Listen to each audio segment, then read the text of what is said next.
Morning, everyone. Welcome to Being Here, Being Now. We might begin with a short Buddhist blessing chant that pays homage to the Buddha Dhamma Sangha. Namo tassa bhagavato arahato samma sambuddhassa.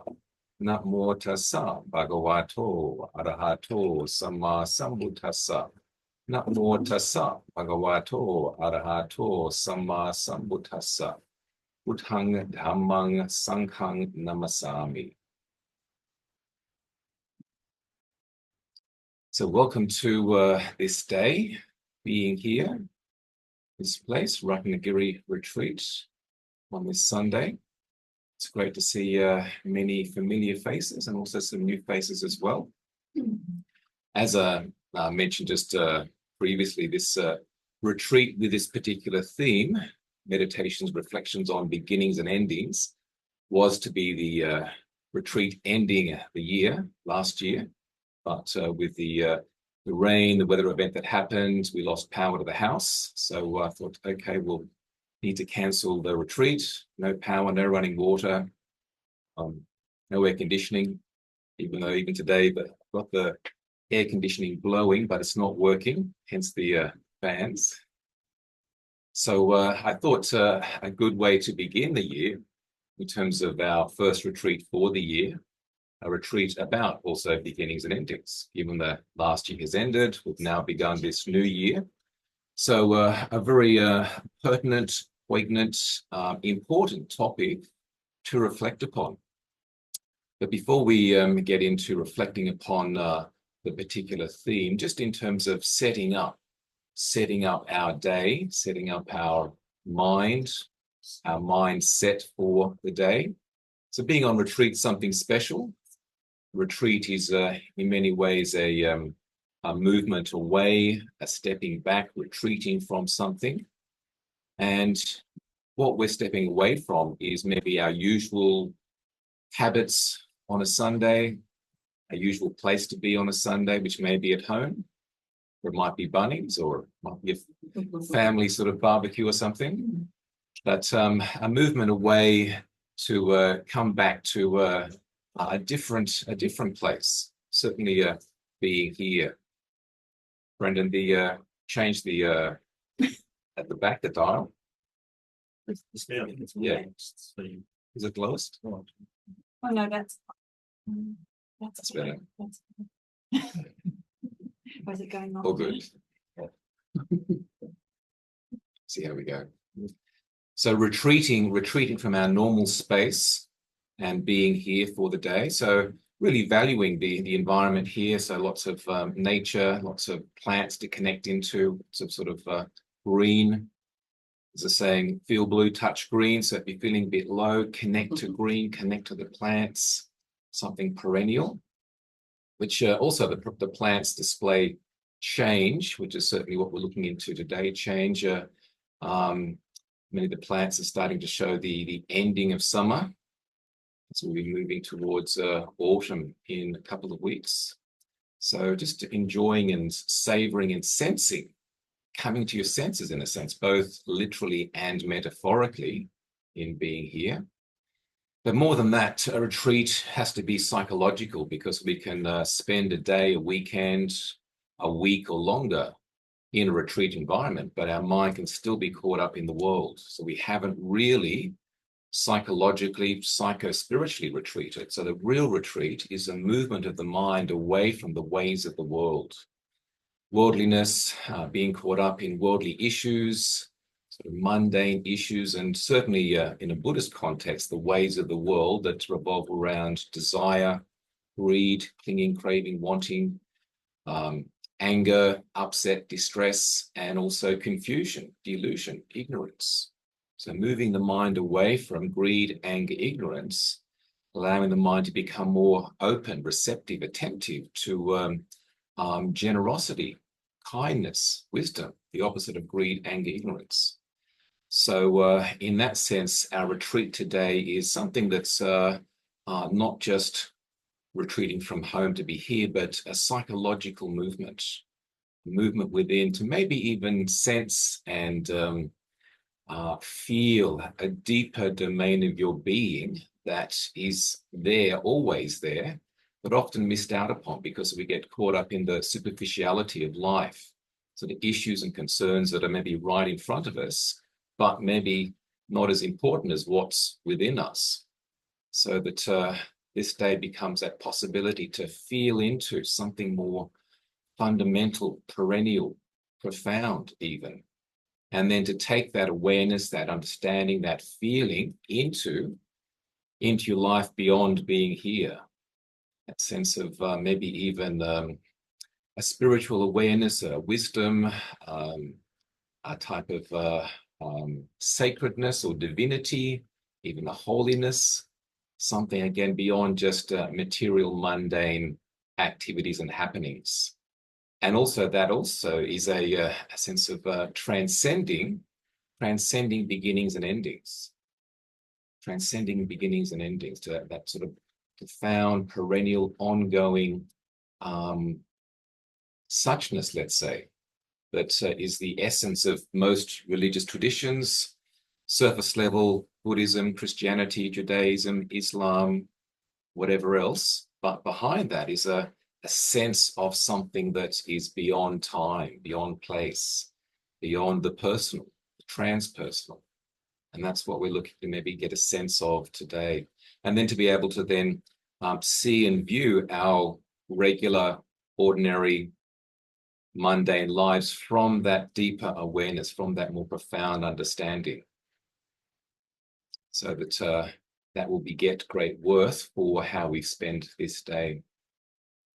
The theme of beginnings and endings, I think, is always something to be aware of, conscious of, considering, because beginnings and endings are the fundamental fabric of life. We've all been around long enough, alive long enough to have experienced lots and lots, variations, varieties of beginnings and endings. Every year we get older, a year older, another year ends, another year begins. And even in the context of a year, there's lots of beginnings and endings, not just the seasons, 4 seasons, not just 52 weeks, but every day a day will end, and then allow a new day to begin. So inherent in endings are beginnings, inherent in beginnings are endings. That's the fact, that's the fabric of existence, sort of like the weave of existence, beginnings, endings, beginnings, endings, beginnings and endings. So in considering beginnings and endings, that they are our life, how do we feel about beginnings and endings? How do we feel about things ending or things beginning? And certainly the Buddha pointed out that this is really, really important. So 2,500 years ago, the Buddha, and even before he was the Buddha, when he was Siddhartha Gautama, a young man seeking peace, clarity, seeking the end of beginnings and endings, seeking enlightenment, he saw that the fundamental cause of his stress and suffering and anyone else's stress and suffering was the lack of an awareness, a lack of acceptance, a lack of understanding of how to deal with beginnings and endings. Because when we don't deal with them, they cause stress and suffering. And again, that's something that is part and parcel of life, that we all experience the unease, the distress about something ending, sense of, and even before it ends, it's like, oh my goodness, it's going to end. It hasn't ended yet. It might be still a long time to go, but we know it's going to end. So it creates unease, dis-ease, distress, fear, maybe anger. I don't want to lose this. I don't want to have to give this up. And then when it does end, the sense of grief and loss, pain and hurt and so forth. But also even being resistant to beginnings. I don't want something new to begin because I'm enjoying what I've got. I'm enjoying how it is. I don't want this to end, maybe. So resisting the beginnings. Or maybe even looking forward to the beginning. So This can't end quick enough. I want it to end quicker so I can get to my new beginning, the beginning of my new year, or the beginning of my new holiday, the beginning of my new job or relationship, whatever it might be. So in a way, it's like, are beginnings and endings good or bad? They just are. Beginnings and endings just are. It's like much of what we experience in life. Is the rain good? Is the rain bad? The rain just is. Is the wind good or bad? Well, it just is. It's a matter of how we perceive it that becomes a source of stress or suffering or not. So our perception becomes important. And our perception then affects our reception, how we receive the particular experience. And our reception based upon our perception, perceiving, looking, attitude is based upon our conception, conceiving, thinking. How we think about the beginning or ending will then affect how we view it, see it, perceive it, and then receive it when it does happen. And that's something which we can consciously design, develop for ourselves. So rather than getting caught up in the default, push away what you don't want, try and get more of what you don't have, which is sort of a worldly way of looking at things.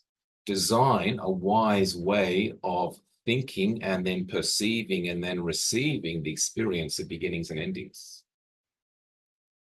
Certainly as human beings, we have that ability. We don't have to be caught up in some type of fundamental primal default, which again is like either clinging or condemning, reacting or resisting, denying or distracting. But we can actually more be open to, be receptive to, be accommodating of, to appreciate what is. And again, that's the getting of wisdom. The wiser we are in life, the less stress and suffering we have. So certainly the Buddha's path of practice is a path of developing wisdom. And wisdom flows on into compassion and generosity and kindness and all the other important qualities. But it's wisdom that is most important. The wisdom of seeing and understanding the reality, the truth of things, and then not being distressed by it, a sense of like accommodating. And so beginnings and endings is something that is, again, fundamental to life, that we have every opportunity in this lifetime to develop some wise ways of looking at and perceiving and therefore receiving the experience. So today becomes that opportunity to reflect upon some beginnings and endings, and the notes that I put together, there's a few questions there about reflecting upon the year passing and what you might have learned from the year, what you'd like to take as learnings into the new year, which is this year, 2025. But also in terms of not just the block of the year, but certain experiences that may have ended or even begun. Be able to view them in the right way. The first practice factor in the 8-factor practice path in Buddhism, the Atthangika Magga, the eightfold path, the first practice factor is right view. So how we perceive things, how we view things is really, really important, getting that right perception, because that then affects everything. And one of the things that I was reflecting yesterday is important to appreciate is that, yes, when there are beginnings and endings, yes, it's a fact of life. And sure, we can enjoy the ending of unpleasant things. I'm really glad that's ended. That illness or that issue or that problem, I'm glad that has ended. And we can also then be really happy about something new that's beginning. I'm really looking forward to that. It's going to be great, better than what has been. That's fine. But in the meantime, it's about enjoying, appreciating and enjoying life in the moment, which is about being present for what is, being present for what is, and that sense of being in the now, being with what is, when it is, as it is, how it is, being receptive to it, as opposed to getting caught up in, again, the has been or the might be. Knowing that it will change. So for all of us, this is the first time that we've sat here on Sunday, the 16th of January, 2025. Sorry, February. Thanks. February. The year's happening. So this is a brand new experience for us. Yes, many of us have been here before, but this is the first time on this particular date with this particular mix of people. Some of you have been here before, but this particular mix, it's different. And also then the weather of this particular temperature. But again, this day, this experience will end. Time will occur, passing of time, and it will end. So rather than sort of like, we may have been looking forward to being here, hopefully, but then we can't get caught up in, oh, I want this day to last forever. It's so great being here, very nice, very pleasant, some great friendly people.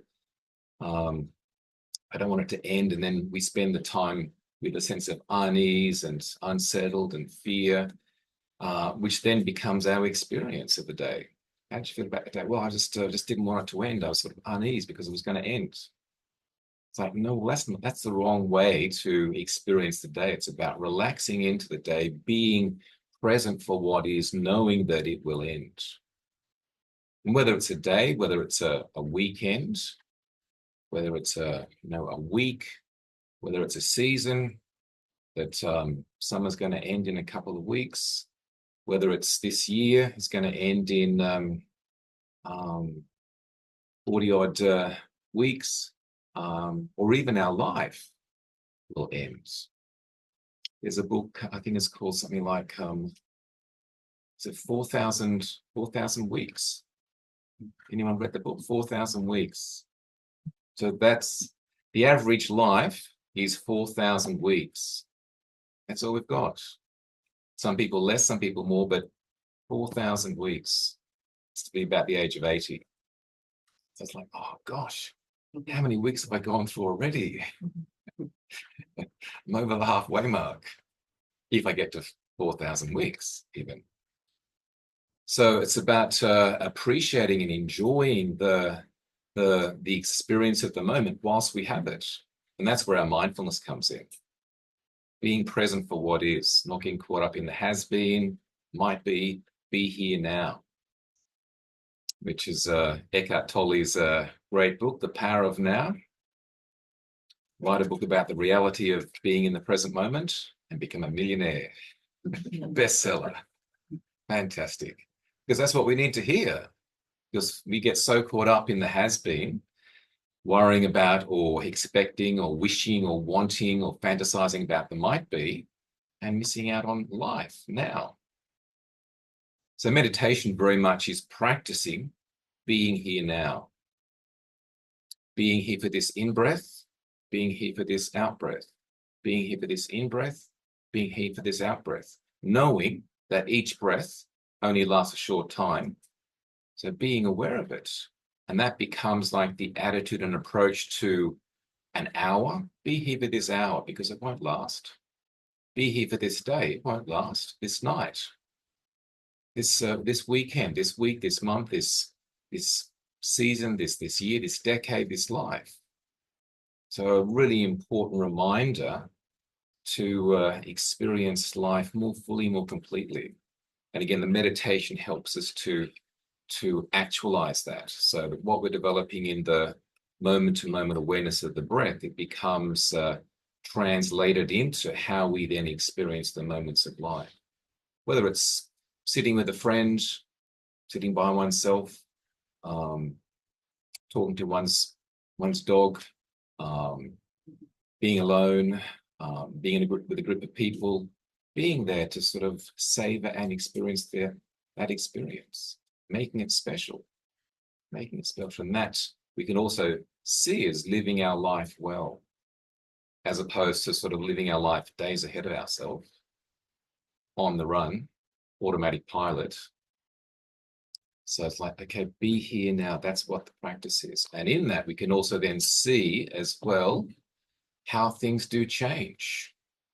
That life is, yes, that fundamental fabric of beginnings and endings that manifests as change, but it's flowing. The flowing of life. Life is this ongoing flowing experience. It's flowing. And being able to accommodate, be aware of that flow, not sort of resisting the flow.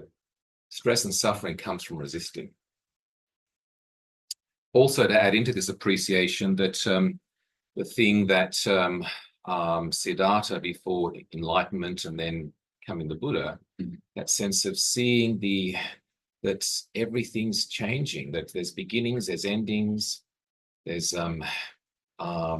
youth changes into not being young anymore, older age, old age, good health changes into ill health, and life changes into death. That's how it's the fabric of existence. And it was those things that really stirred Siddhartha up to go, is there that which is beyond time, beyond aging, illness, and death? Is there a domain of being that isn't affected by that?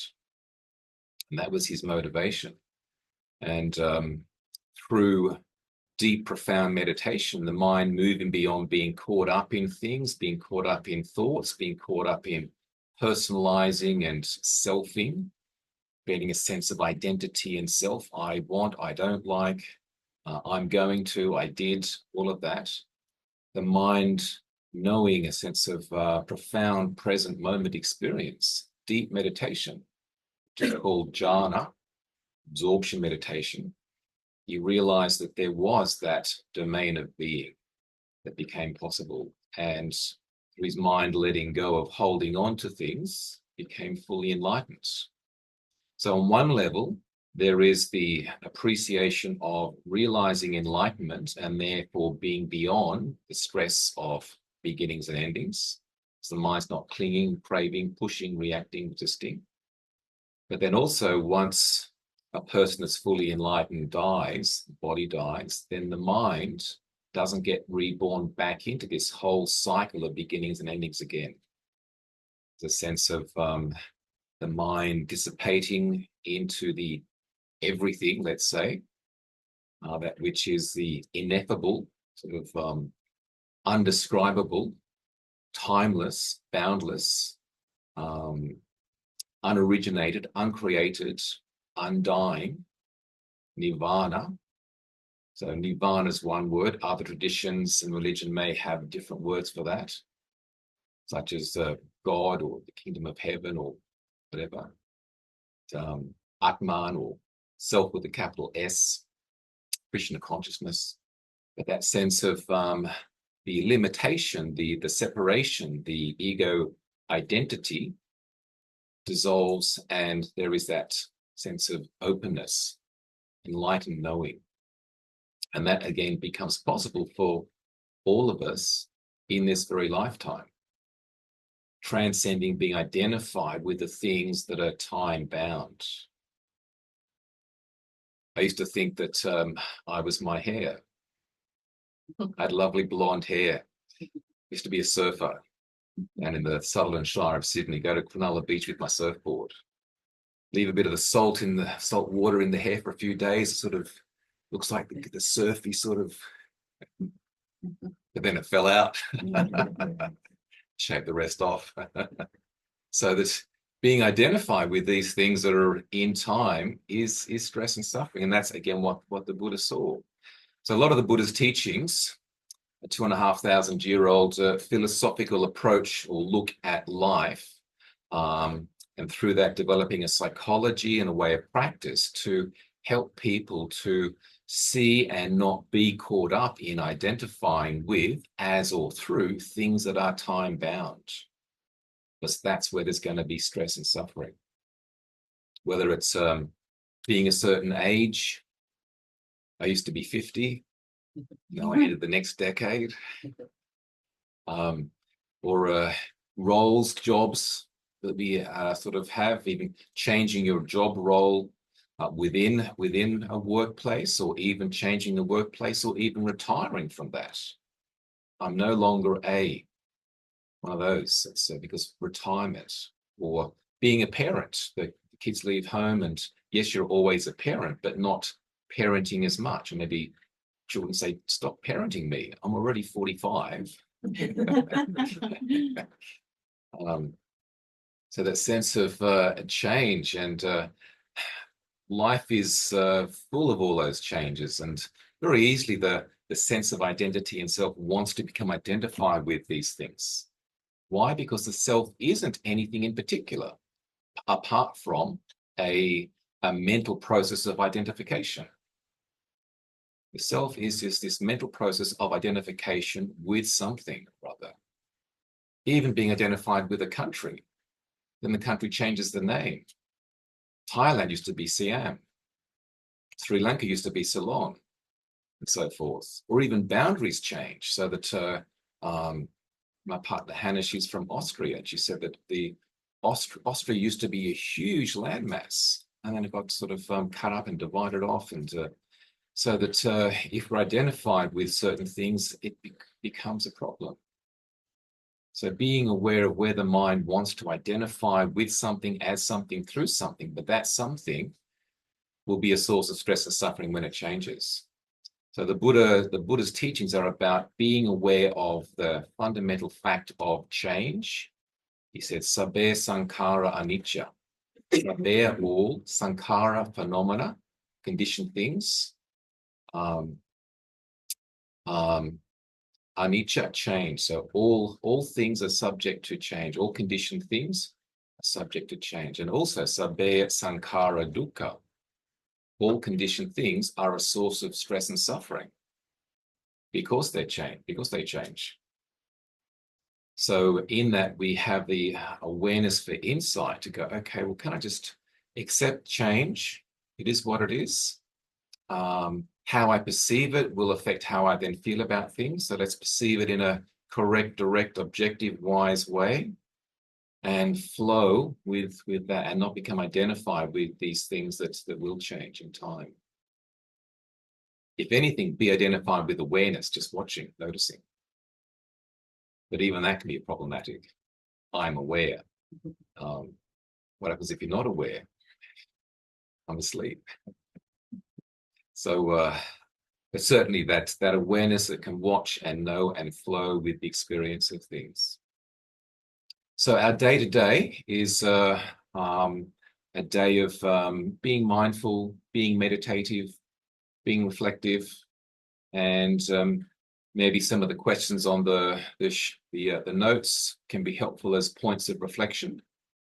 So use them for reflection and wisdom, especially with the walking meditation, going outside, doing some walking meditation. If you want to sort of reflect upon a question, even set yourself a question. What am I holding on to? It's likely to be a source of stress and suffering. And just walk, and then sense and feel as you're walking, pacing back and forth. Maybe might go, well, I'm holding on to this. Why am I holding on to this? And well, because I'm identified with it. That's who I am. Is that true? What if I weren't identified with that?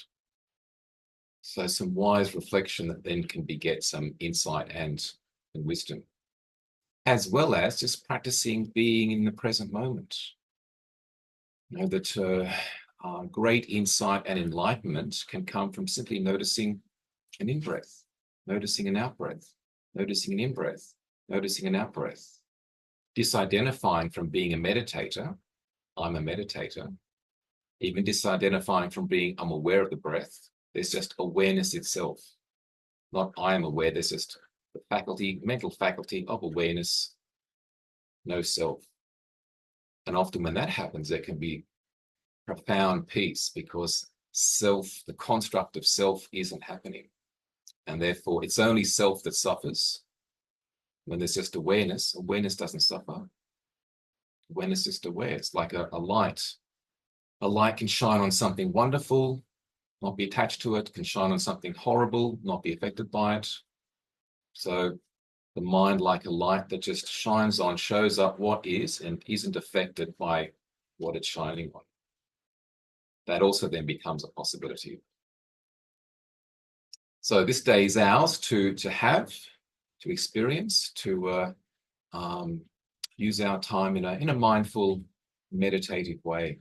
And we'll have sort of periods of some sitting meditation, and then I'll ring the bell and mindfully we'll go outside and do some walking meditation. Anyone that hasn't done walking meditation?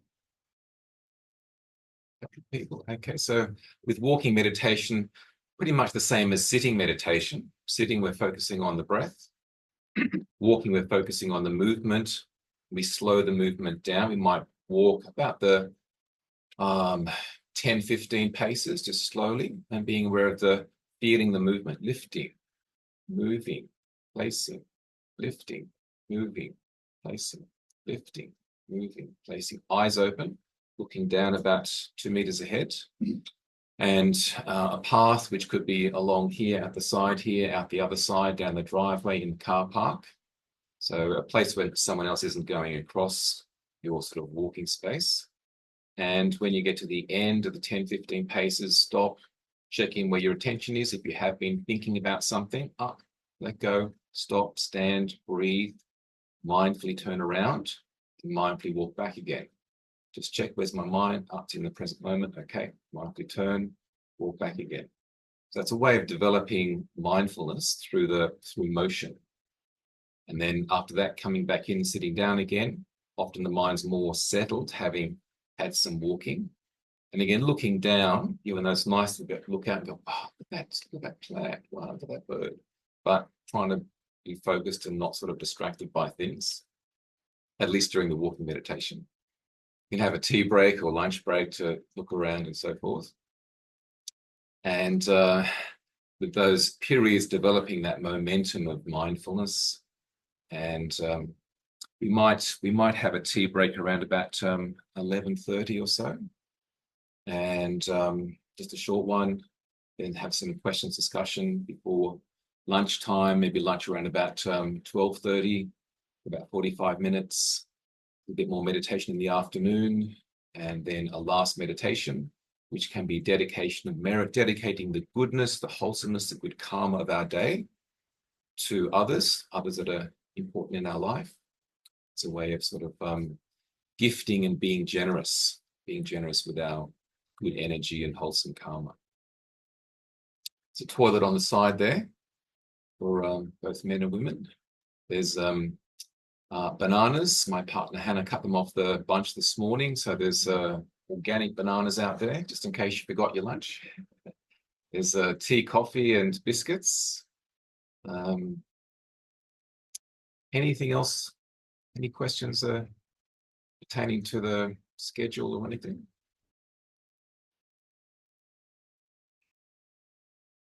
Now, there's a couple of people who have to leave early, but all good. And feel free to jot down any notes, anything up that I say, you can jot it down, points of remembrance, things to consider.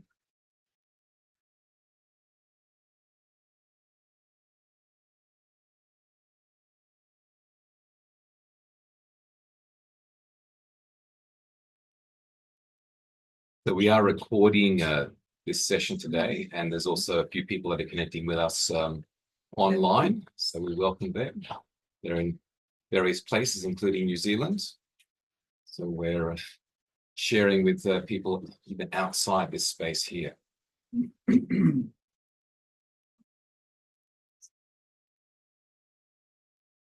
So just finding a comfortable sitting position for our meditation.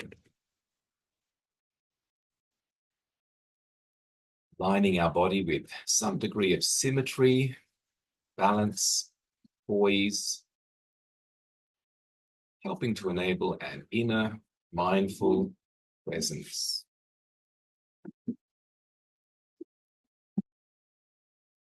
Eyes gently closed, helping to bring awareness within. And having an initial deep, relaxing, letting go breath. Nice deep breath sends a signal to our brain to release endorphins to soothe the muscles, tendons, tissue of our body. And the outgoing breath is also a psychological symbol of letting go. So breathing out, letting go of issues, worries, concerns, moving the mind away from identifying through various roles that we have, whatever those roles might be, being a partner, being a parent, being a professional, being a brother, son, sister, daughter, friend.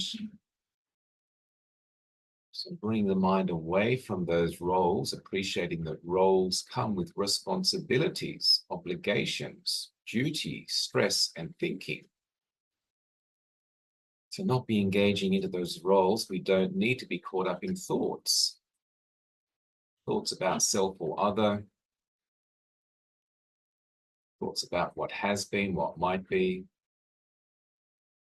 Rather using our mind for exercising and focusing attention in the present. This present moment, each present moment. Point of existence is the present. We can only exist in the present. Meditation is realizing the point of existence, the present moment. Being receptive, attentive to the present moment. Practicing being now. And our reference point for the present is the breath. We can only feel each breath in the present moment, the breath that's happening now. So our fundamental yet profound meditation is noticing an in-breath, noticing an out-breath, consecutive breaths, not forcing the breath, controlling the breath, not doing any type of rhythmical breathing, but just letting our body breathe itself,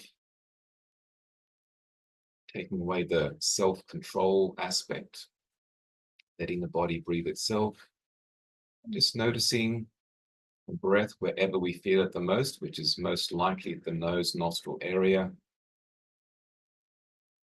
Directing our attention to that place, somewhere in the nose nostril area, and exerting right effort to sustain or hold our attention there. Feeling the breath flowing in, feeling the breath flowing out. Just letting the body breathe itself, whilst also maybe looking into the lightness, brightness through the closed eyelids. Even though our eyelids are closed, we can still see some degree of light coming in. So looking into that lightness, brightness through the closed eyelids. Feeling the inflow, outflow of each breath.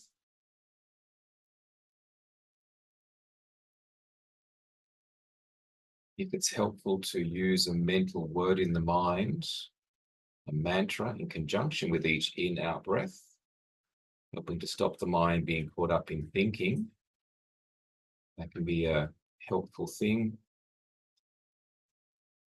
Whatever word works, but one or two words such as calm, as we breathe in, ease, as we breathe out, calm, ease, calm, ease, calm, ease. Using those words or similar words just to help keep the mind focused on the breath in the present.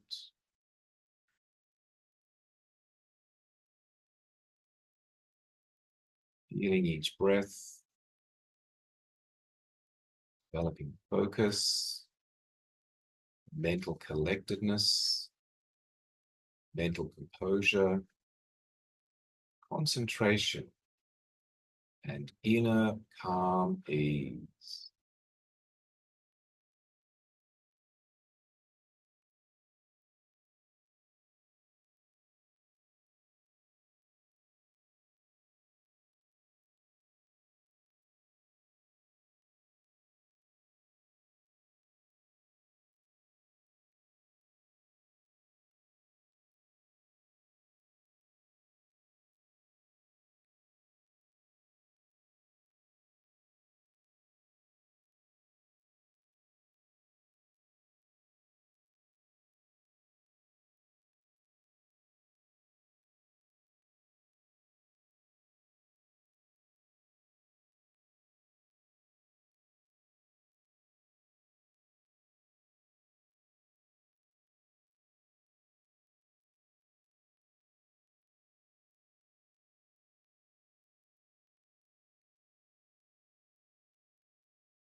Sitting, sensing, savoring the moment through each mindful breath. Mind and body aligned in the present. Feeling each breath. Receiving, relinquishing. Allowing, letting go.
Noticing if the mind's got caught up in some thinking, and if so, gently retrieving our attention and turning it back to the present, connecting with each breath in each present moment.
Sitting, being, breathing, knowing, each mindful breath nurturing, nourishing mind, body, and being.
And just noticing if the mind's got caught up in some thinking, gently let that go and come back to the present, re-establishing our commitment to the present, perennial present, noticing each breath, each life-giving breath.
Simply sitting, sensing, knowing, allowing the true nature of the mind to become apparent, underlying stillness, silence, spaciousness, manifesting as peace. Peace from inner stillness, silence, spaciousness.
Few minutes left in our meditation, being extra mindful to notice, sense, feel each breath in each present moment, developing calm, clarity, peace, and presence.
Ending this meditation inwardly, reminding ourselves to try and sustain as much of this calm, mindful focus, keeping that going on into the ongoing moments, minutes, hours of the day and evening. To end the meditation, just taking a deep breath and slowly opening our eyes to finish.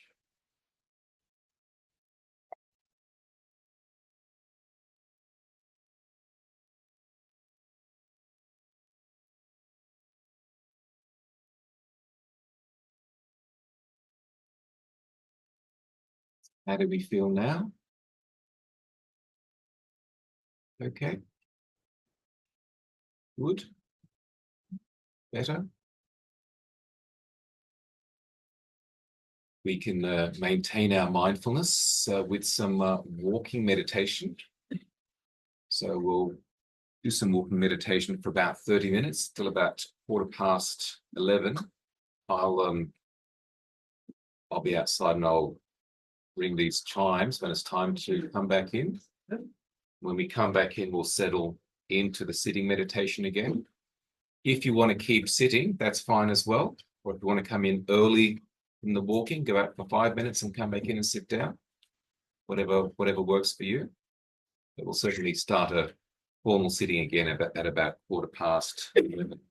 With the walking, be mindful of the road that goes through my property here. It's a track that goes up to the couple of neighbours further up the hill. So best not to walk on the road, just in case the neighbours come down quickly. But you can walk down in the car park or out the front, out the side, out this side. Just find a space to be and settle into the moment and just mindfully walking, focusing on the movement, lifting, placing, lifting, placing. And then when you feel ready, we can return for some more sitting meditation. So enjoy some outdoor space.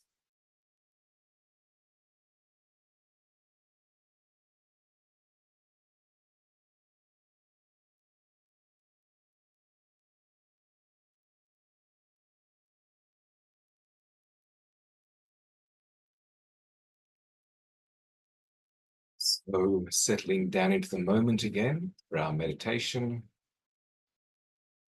practicing being aware, attentive in the present moment, this place and point of existence, the present, connecting to the present through each soothing, therapeutic, life-giving breath.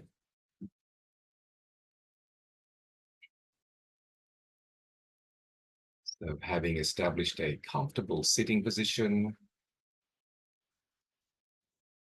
lining our body with some degree of symmetry, balance, poise, helping to enable an inner mindful presence.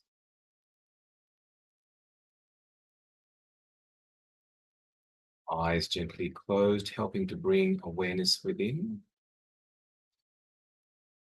And breathing out any stress, tension might have been accumulating in our body. Breathing out, relaxing, releasing, letting go. Feeling into our body with awareness. Just sensing and feeling our body, noticing how it feels now, having been out doing some mindful walking. Sensing how the body feels, how relaxed, how energized, any points of tension, tightness, discomfort. Just noticing. Using the breath to help relax and breathe out any tension, tightness, discomfort.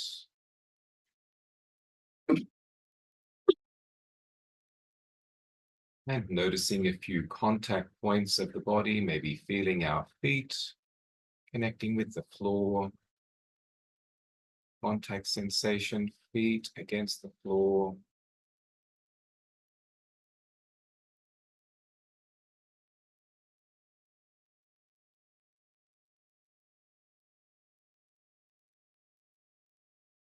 Seeing and feeling our body connecting with the chair, cushion, or meditation stool. Feeling that particular sensation. Feeling our body connecting with the chair, cushion, or stool. Mindfully noticing, sensing, feeling.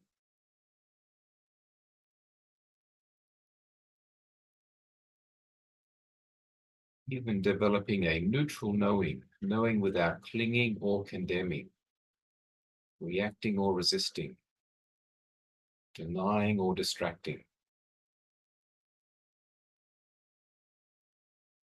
Light of awareness, just noticing.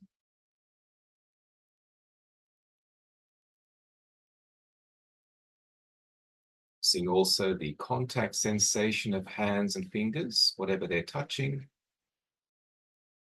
Making sure they feel comfortable, adjusting them if we need to.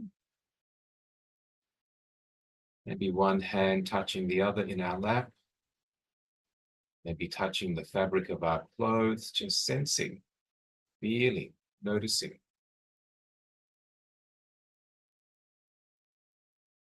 Noticing hands and fingers.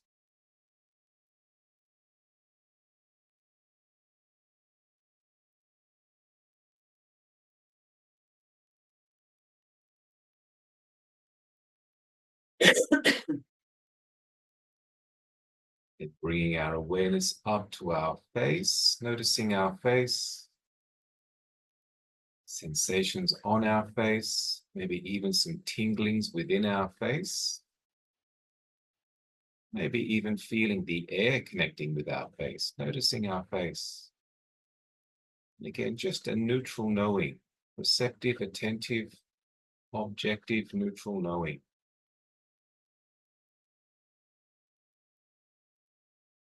Awareness of our face.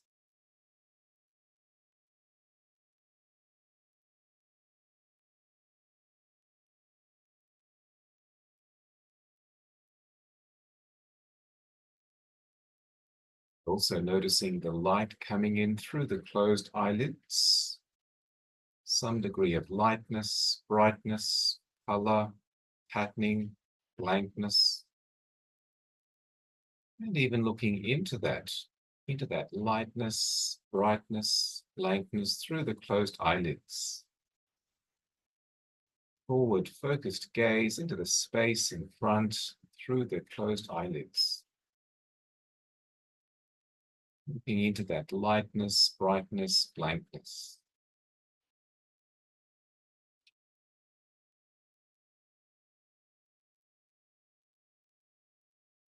We can see that lightness, brightness, blankness. It means the mind's not throwing up mental images, mental movies that we're getting caught into. So it's good to see that lightness, brightness, blankness.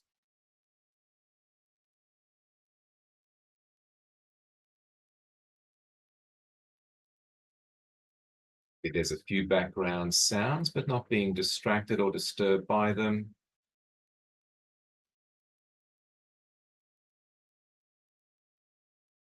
Particularly not getting caught into the internal mental sight or sound of thoughts.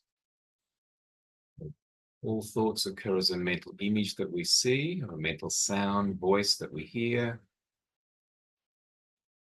The mind, rather than engaging the activity of thinking, engaging the activity of focusing attention. Meditation is practicing, focusing attention in the present. Just giving our mind one simple thing to do. Be aware in the present, focusing on sensation of an in-breath, an out-breath, an in-breath, an out-breath. Allowing all in the world to dissipate, dissolve, disappear. Past, future. Allowing this calm, objective, receptive, attentive knowing, a non-personal knowing. Knowing awareness, attentive awareness in the present, Noticing the sensation of a breath, especially at the nose nostril area. Feeling that inflow, outflow. Looking into the lightness, brightness through the closed eyelids. Exerting right effort to stay attentive to each breath and not become distracted.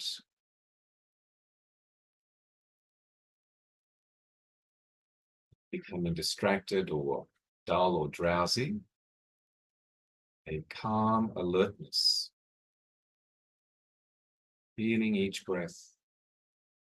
Looking into the lightness, brightness, and using the mental meditative words in the mind if it's helpful.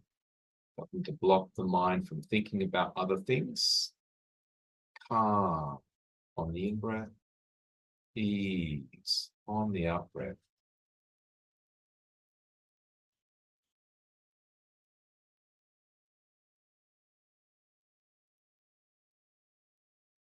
Calm, clarity, peace, and presence.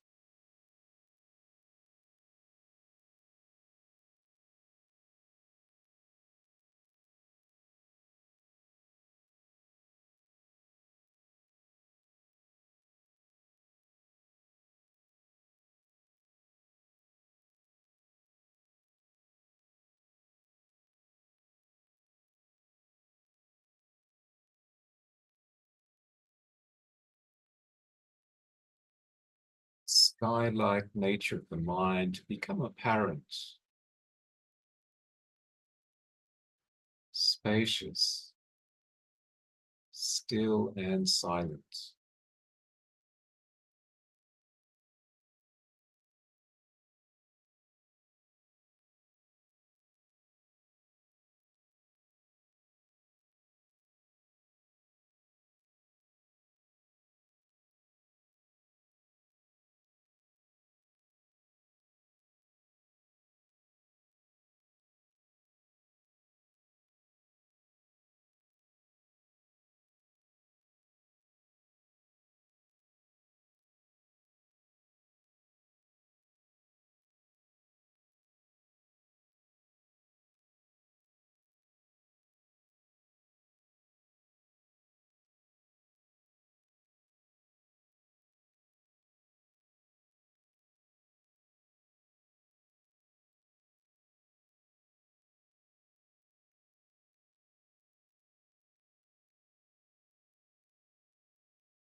Few minutes left in our meditation, being extra mindful, focusing on feeling each breath in each present moment,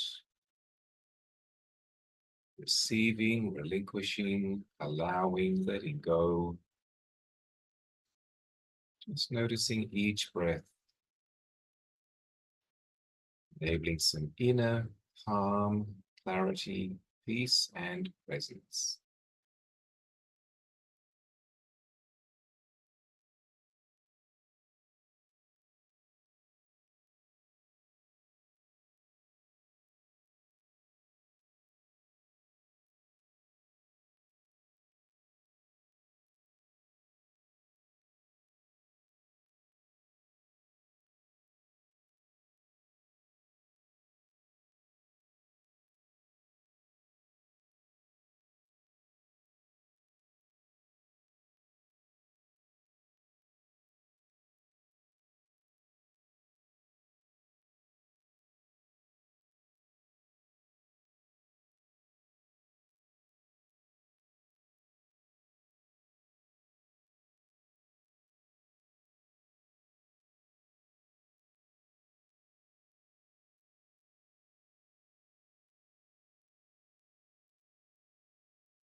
In the meditation, just taking a deep breath and slowly opening our eyes to finish.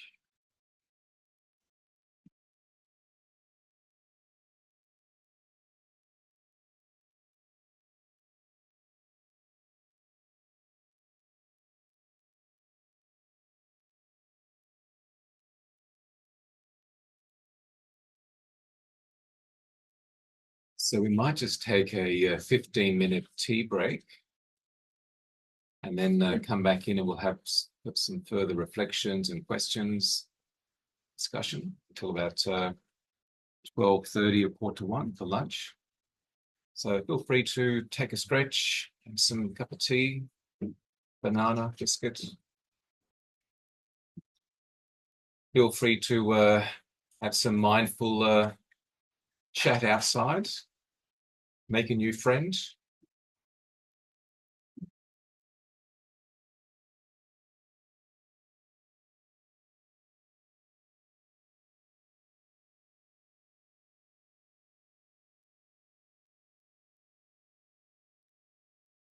So we're feeling well watered now, hydrated.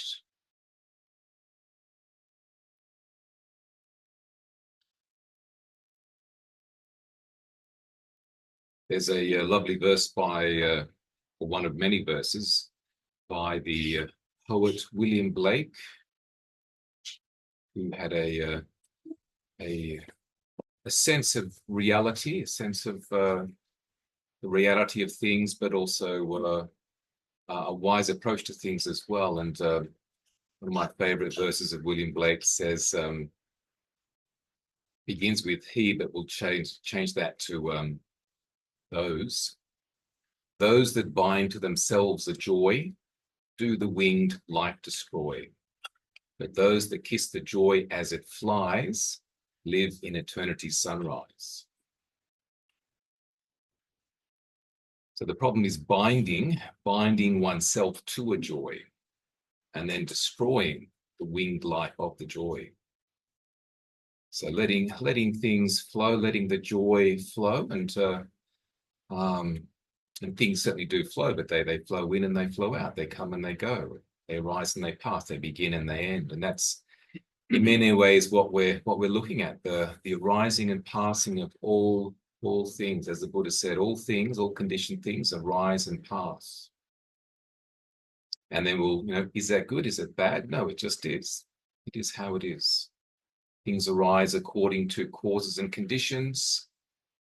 And when the causes or the conditions change, then the thing also changes. Changes, maybe increases or decreases, departs. And then something else happens. So things occur, things happen, things arise because of things that have ceased. Because things cease, they'll come into being things. When those things come into being, maybe something else ceases. It's that fabric of existence. So it's how we relate to that becomes really important, how we conceive, think about these things, how we perceive, how we then receive the experience of the arising and passing, which, as mentioned earlier, is the fundamental aspect of change. Buddha saying, Sabbe Sankhara Anicca. All things are subject to change, impermanence.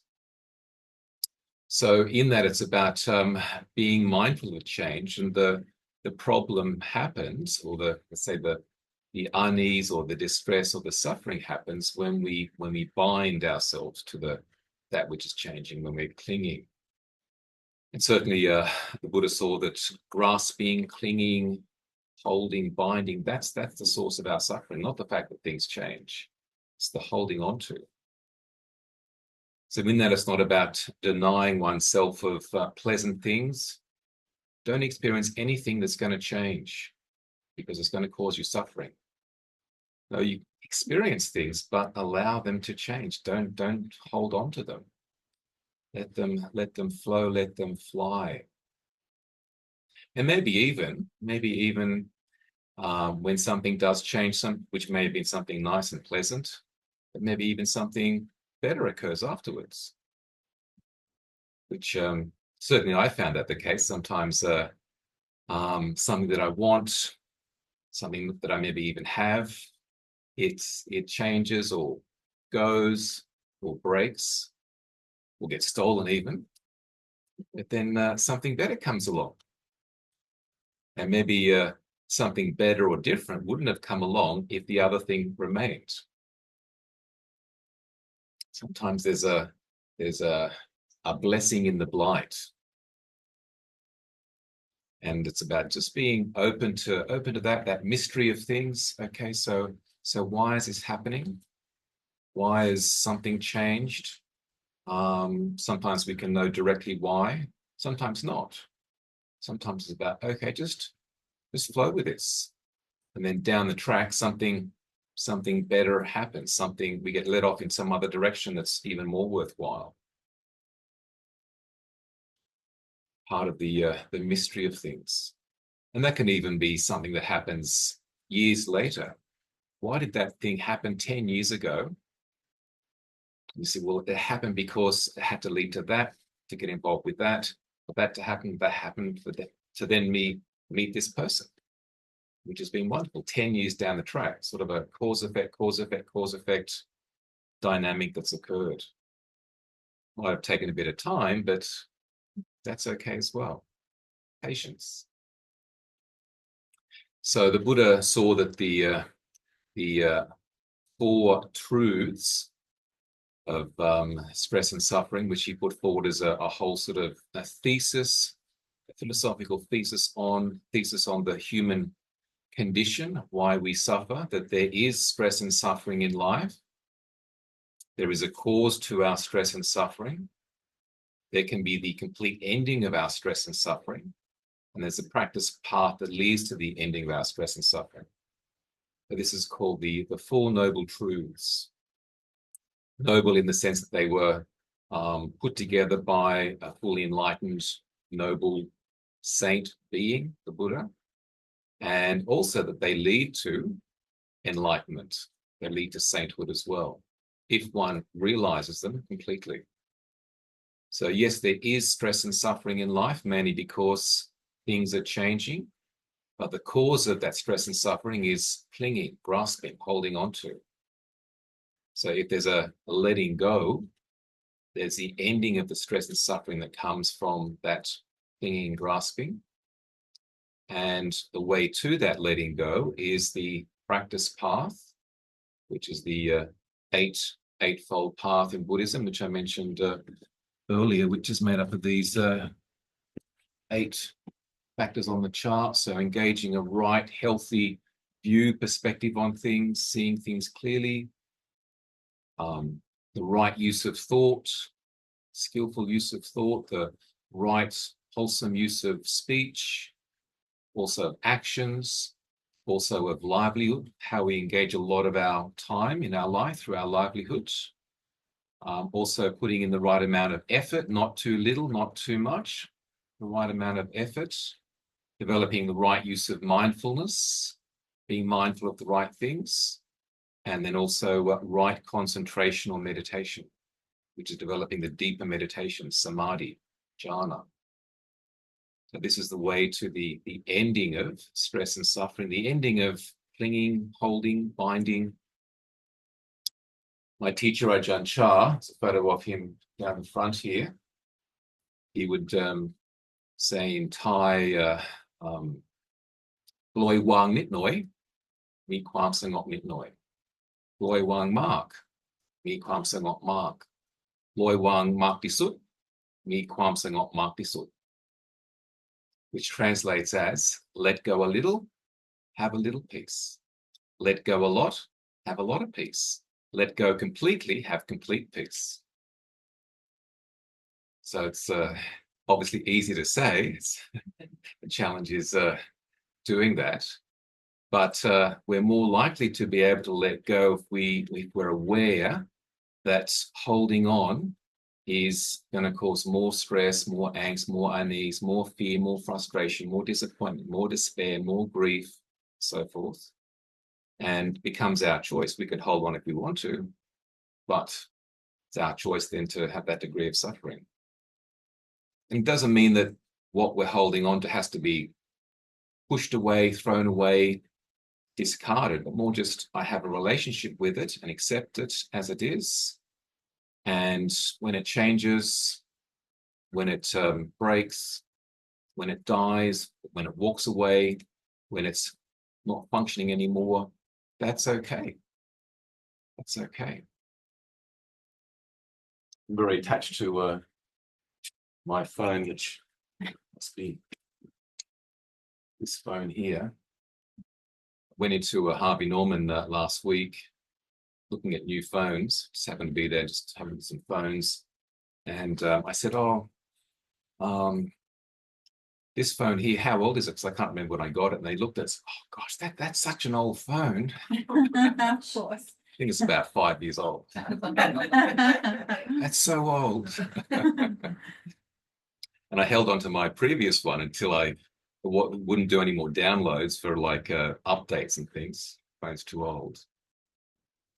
But the having to let go of things because they're no longer functional, they're no longer usable.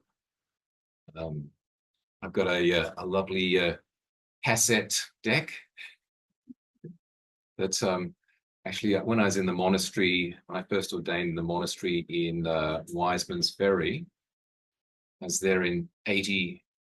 I went to the monastery at the end of 81, ordained in January 82, and a supporter gave the monastery or lent the monastery this double cassette deck. It was a really nice sort of thing with 2 speakers.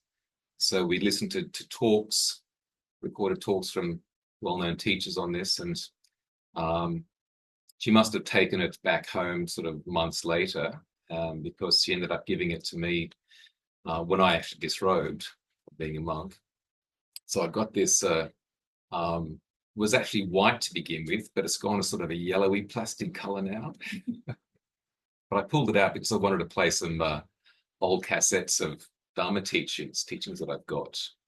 But I could see that just the change that occurs over 10, 20, 30, even 40 years. It's like it's 40 years from 80, 82 when it was first brought along. And when we get old, like the older we get, the more we're able to see the comings and goings, the changes that happen that are the fabric of life. But it's about not clinging. Sure, we can rejoice in and delight in the good old times, but if we're holding on to them, then again, stress and suffering. So the Buddha was saying it's not about just discarding, pushing away, but having the right relationship to things, whether it's our body, whether it's the mind, whether it's roles that we have, possessions that we have, places that we live, right relationships so that when they go by the way of their nature, we're able to flow with that. There's a lovely verse in the notes that I put that gave to you, and one by Rainer Maria Rilke, who is a German sort of philosopher, poet, 19th century. His grave is actually in Switzerland. And when I was a Buddhist monk in Switzerland, we went down from the monastery on the train line down to Valais, and where his grave is. I was sort of quite touched by that his grave was there, and such a well-known sort of poet with a deep sense of the understanding of reality and truth. But he says, be ahead of all partings, as though it already were behind you, like the winter that has just gone by. For among these winters there is one so endlessly winter that only by wintering through it will your heart survive. Be forever dead in Eridice, or gladly arise into the seamless life proclaimed in your song. Here in the realm of decline, among momentary days, be the crystal cup that shattered even as it rang. Be and yet know the great void where all things begin, the infinite source of your own most intense vibration, so that this once you may give it your perfect assent. To all that is used up, and to all the muffled and dumb creatures in the world's full reserve, the unsayable sums, joyfully add yourself and cancel the count. But there's many sort of points of wisdom that one could unpack there, but certainly be the crystal cup that shattered even as it rang. So it's displaying its true nature. It's whole now, but its nature is to shatter sometime or other in the future. It's a bit like, again, Ajahn Chah, as a teaching, would hold up his glass, not a stainless steel mug. He'd say, for me, the glass is already broken. And people would say, well, what do you mean? It's not broken. He said, well, for me, I know its true nature is to break. It's only like this for a short amount of time. For the millions of years, it's been silicon on a beach somewhere, whatever they make glass out of. And then it was molten glass in a factory. And then it was into the mold that it's coming out in this form. And now it's here. And how long will it last like this? He said, all that needs to happen is the novice is not mindful and knocks it off my bench, off my table, or I move my robe and it sort of knocks off and then becomes a 1,000 shards of glass on the floor. So he says, what should I do? And he then says, well, I enjoy it, I appreciate it, I use it, I try to be mindful with it, but I know that when it breaks, that's its nature and I won't be upset by it. It's displaying its nature, change, impermanence. That's why I've got a stainless steel, which I've had for over 40 years. You're not attached. So it's about knowing the nature of things, and therefore we're less distressed, less disturbed, less despairing that they will break, or upset when they do break or change. And sense of just flowing with that. So being ahead of all partings, being ahead, because we know that there'll be comings, there'll be goings. That's just how it is. And certainly in the context of a year, so the beginning of this year, 2025, last year is now gone. Looking back to last year, like we can now reflect, okay, so we're no longer in 2024, but in 2024, there were things that came, people that came, things that came for us, things that left us, things that broke, things that we had to get rid of, things we needed to change. So that's again the fabric of life. Ideally, that we learn from year to year, so that being able to reflect back, what have I let go of? What do I need to let go of? What am I still holding on to that's causing stress and suffering? So that each year there's a maturing and a growing and evolving of our psyche, so that we grow through the course of our life, so that when that last moment comes, whenever that might be, the last breath, we can just let go, relinquish that mindfully, consciously, easefully, knowing that there's an ending and it's probably going to lead to some other beginning later on. Who knows? So in many ways, we may be preparing for the last breath, learning to be able to let go with ease, as opposed to holding on, stressing, struggling, which can be great torment. So life is this process of learning to let go with ease, flow, openness. In a way, it's like the just ongoing through one's life. The first home that we spend time in, most perfect home environments, everything's there for us. Total nourishment, nurturance. Then after 9 months, we've got to leave it. Can't stay any longer, maybe a few days longer, maybe a week, but sorry, got to leave that lovely home that we spent those 9 months in. And then maybe another number of months sleeping in some sort of cot or close to our parents. And then after a while, got to sleep in another room. Maybe if you're a firstborn, then you've got your parents, they're there for you. And then suddenly, after a year or so, you've got to share them with someone else. Along comes the brother or the sister. So let go of that degree of attachment and expecting they're going to be totally focused on us. Some of us never deal with that. My work as a psychologist gets that sense. Oh, that's one of the issues that comes from being a child, first child, and then letting go of being at home. I remember being at home, not having to be at school was lovely. Just playing all day in the front yard, in the backyard. It's great. Out in nature. Then it's like, got to go to school now. Next 12 years.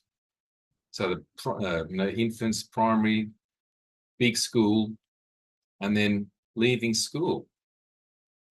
Some people stay at school and become school teachers.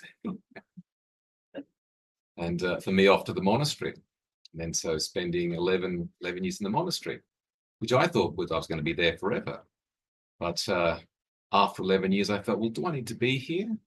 It's a wonderful environment for learning and growing, and I'd learned and grown a lot in that environment. But I also could see that there was learnings and understandings and qualities that I could develop in the broader context of life, outside of the confines of monastic life.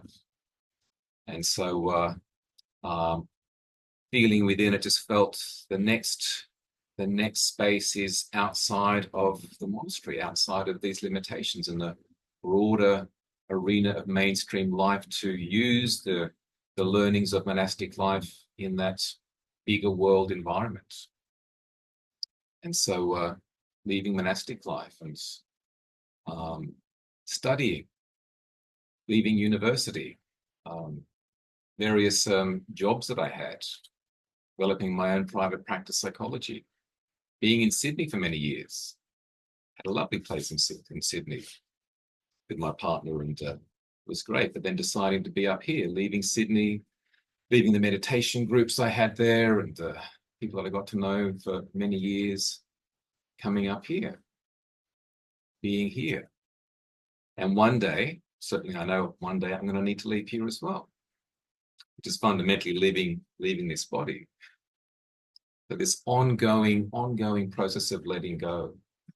The two big letting go challenges for ourselves are, amongst the many of them, the beginnings and endings, but the letting go of our partner if they die before us, and then the next one, letting go of the last breath. So it's like we're practicing for that, these significant events of our life, right down to just the meditation, being aware of an in-breath, an out-breath, an in-breath, an out-breath, an in-breath, an out-breath. Life is sustained through beginning and the ending, an in-breath, an out-breath, an in-breath, an out-breath.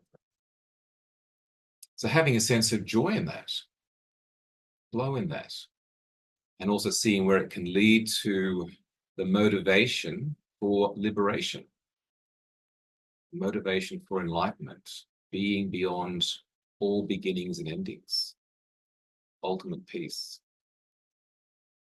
So at this point, any questions or comments or insights that you might have around beginnings and endings, around the fundamental truth of change, impermanence, which also brings up uncertainty. Living with uncertainty.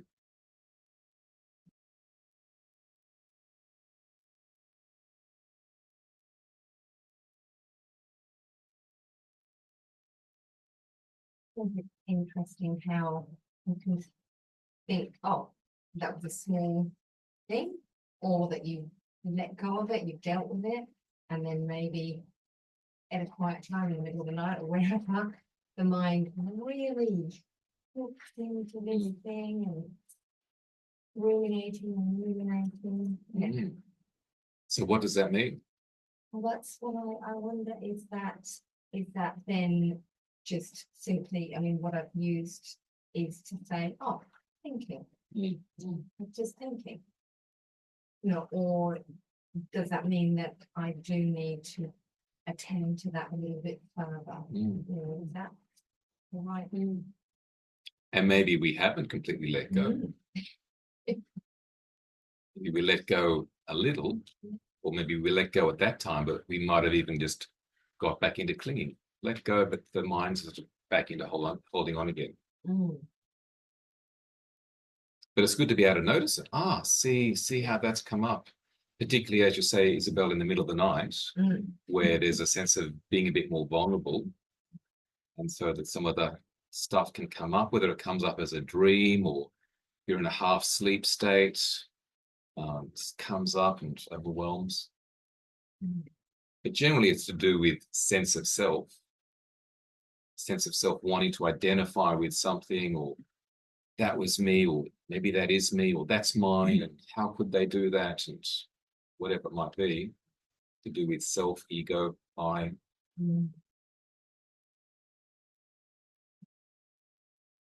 So I guess then if I was to ask a question, it would be, just simply to note it like in the night, thinking, put it in the filing cabinet for the morning.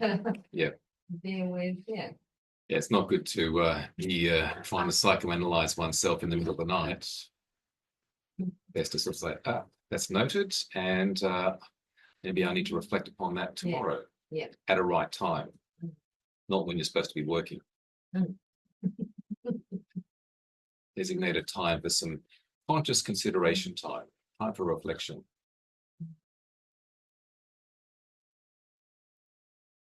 Is that a good time to do your walking meditation? Pardon? Would that be a good thing to do your walking meditation? You could, yeah. Ponder that. Yeah. So sometimes the walking meditation can be just pure focus, concentration. Or if there is something that you want to sort of bring up and feel into, which could be as a conscious thinking through, or it might be just posing the question and letting it go and then seeing what comes up. So without trying to sort of use all left brain, think it through, but more just dropping the thought into awareness, and then body might respond with a feeling, or a memory might come up, or an image, or sort of right side of the brain. But certainly walking meditation can be a time for clarity, calmness, and just sort of pacing out, feeling out, breathing into a feeling or an experience or a memory. So when I was a Buddhist monk, I would have done as much walking meditation as sitting meditation. In fact, certainly in Thailand, in the jungle monasteries, each monk's little hut in the forest or jungle, would have a walking path beside it, about 1 meter wide and about as long as this room, doing walking meditation, back and forth, day and night. You can have a place at each end to put a candle, just walking up to the candle, back and forth. Similar to in Christian monasticism, the cloistered area, sort of a hallway, rooms in a hallway that monks would then sort of pace back and forth with a verse or a psalm or some teachings to reflect upon, contemplate.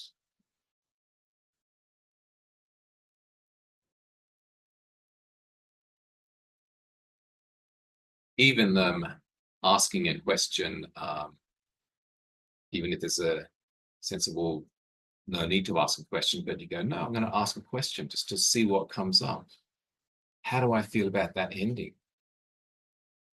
And just see, I haven't thought about that, or I don't feel so good about that, or how much am I holding on to that? Or how will life be without that? So just to probe a bit, sort of reflect and see what one needs to work on.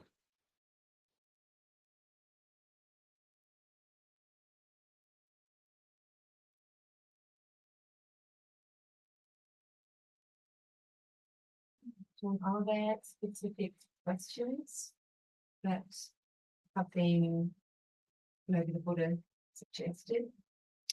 Not specifically, but you could design a question. Just to, again, see what comes up.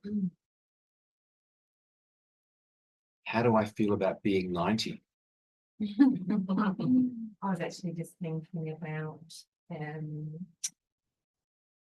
maybe saying, we're talking about impermanence today, and maybe saying, I'm impermanent, and letting, or I am peace, or whatever. Mm. Just, Yeah, and certainly in some of the Buddhist teachings and Buddhist chants that are done morning and evening, there's sort of reflections. I'm of the nature to age. I have not gone beyond aging. I'm of the nature to sicken. I have not gone beyond sickness. I'm of the nature to die. I have not gone beyond death. All that is mine, dear and delightful, will change and vanish. I'm the owner of my karma, heir to my karma, born of my karma, abide supported by my karma. Whatever karma I shall do, for good or for ill, of that I will be the heir. So that's a daily reflection. So awareness, particularly of aging, illness, and death.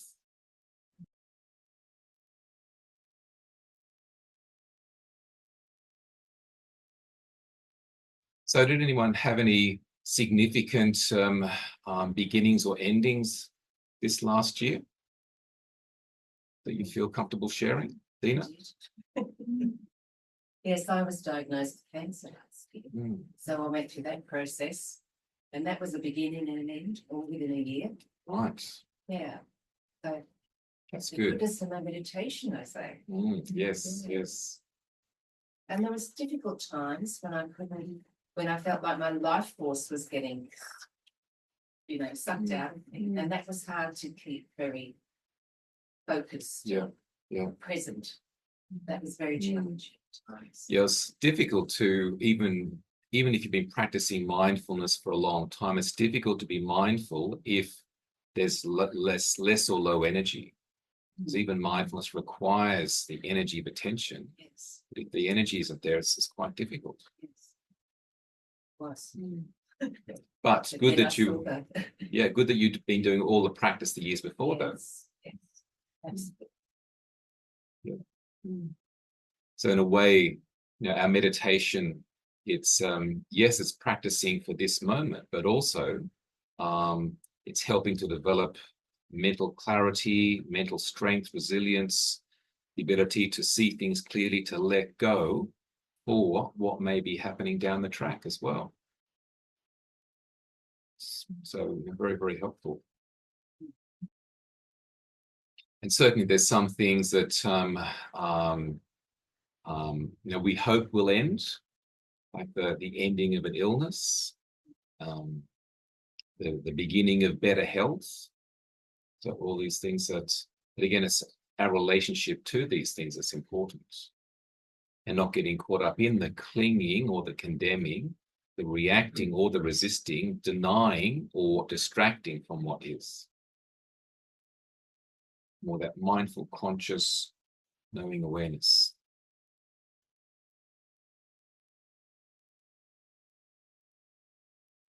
A year ago, I moved my mum into aged care, and she has dementia. I feel like that's been a really big practice. I mean, one good thing with dementia is they're very much in the present. But it's hard when I've spent 2 hours with her and we've gone out for dinner, and then I bring her back and she's like, we should do something together, like go for a walk or something. And I'm like, we've just spent 2 hours together, Yeah. Like, don't take it personally. Exactly. And often in those situations, it's more difficult for the loved ones, the people that are with person with the issue, than the person that has the issue, because especially with dementia, they're not so aware of it. Maybe in the beginning they're aware of being forgetful and not remembering, and it's confusing, but after a while then it's they don't notice that. But it's a teaching for us to be aware, okay, well, this is a fact of life. It does happen to people. It's sad that it's happening to this person that I love and care about. And so there's learnings in that for one going through that. We have a client at the moment, and she's very, very sad, grieving the loss of the relationship with her mother. Her mother has dementia in a nursing home, but it's like her mother's not the mother that she's always known. So it sort of creates a different type of relationship with the person and a sense of acceptance of this is how it is. Sometimes it might be a moment. This client says, and she recognizes me. She's like, it's like old times, but then it doesn't last.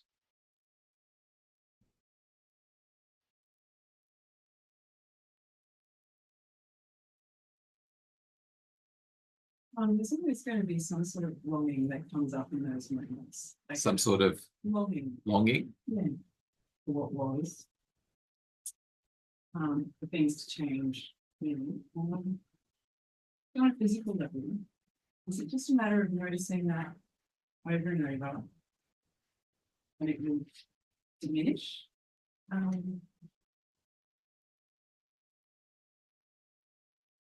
Is the act of noticing it useful, or it will diminish anyway without the noticing? Well, we know that things will diminish anyway, not like they will change. But the noticing is really powerful because the noticing creates a helpful relationship to what we're noticing.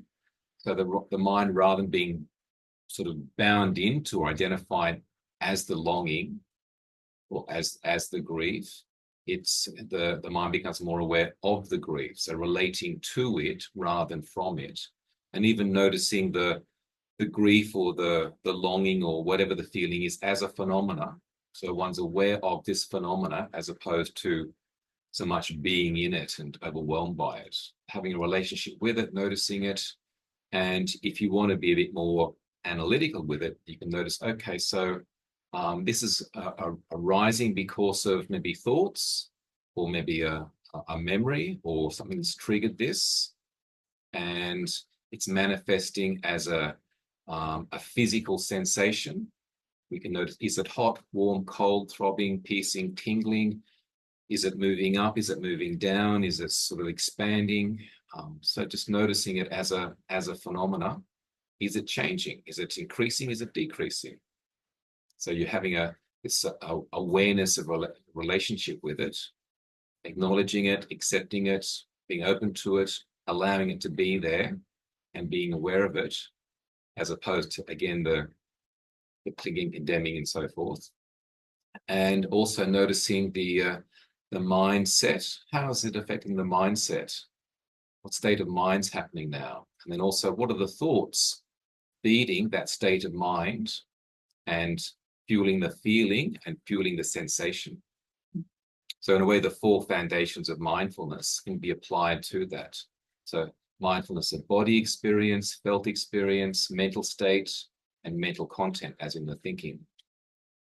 And again, noticing impermanence, it's unsatisfactory, and the mind doesn't have to become identified as it. There's no true self be found in being that. So sometimes a longing feeling can be that which liberates the mind. Letting go.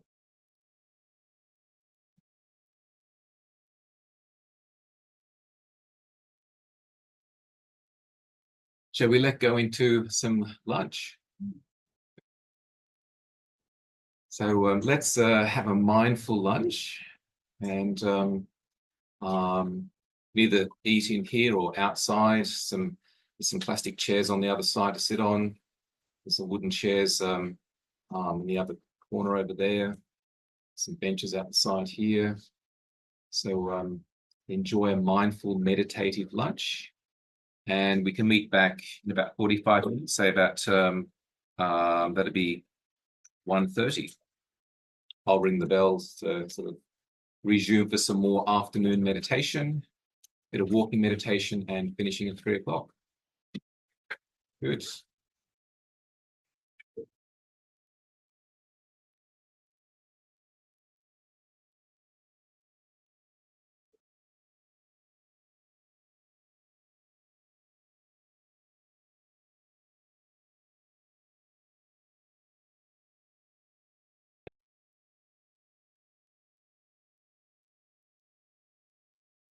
So settling into our afternoon meditation.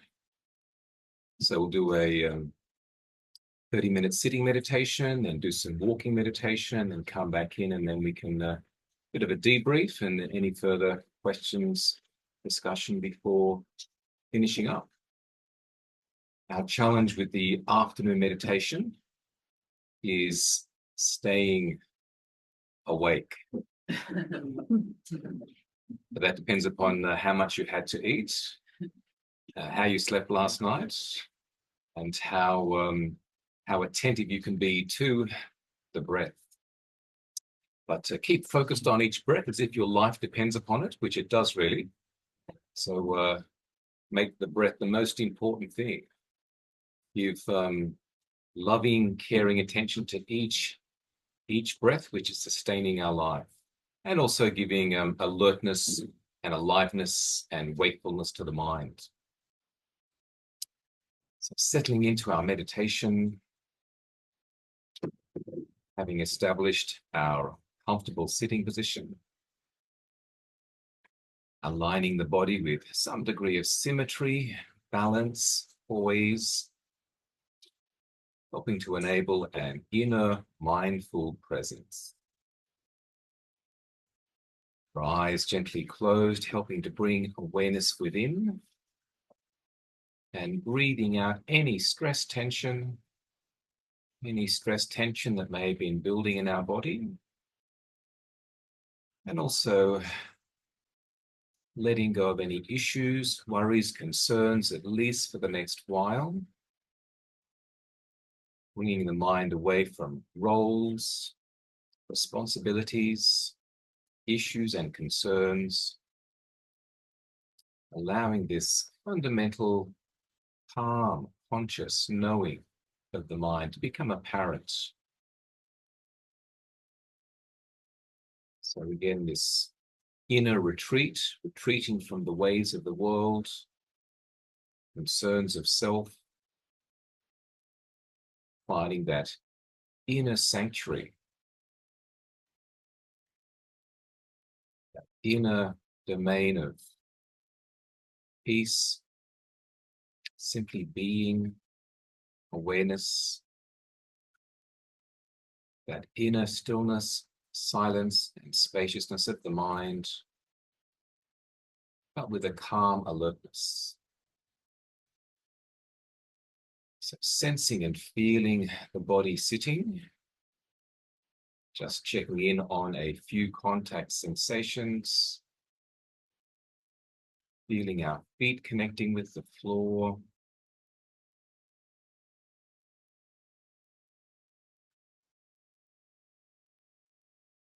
noticing our body connecting with the chair, cushion, or meditation stool, awareness of that contact sensation.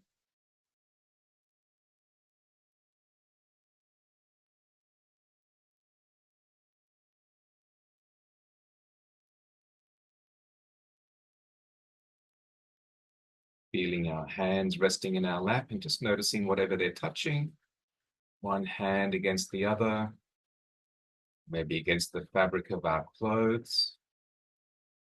Noticing that particular contact sensation.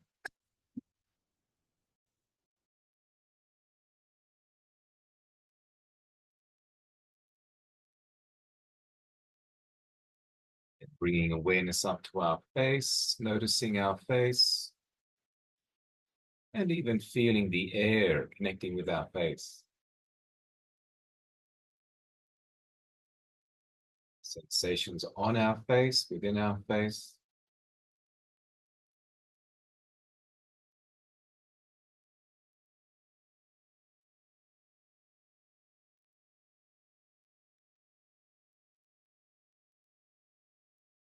Also noticing light coming in through the closed eyelids and looking into that lightness, brightness, color, patterning, blankness. A forward focused gaze into the space in front through the closed eyelids.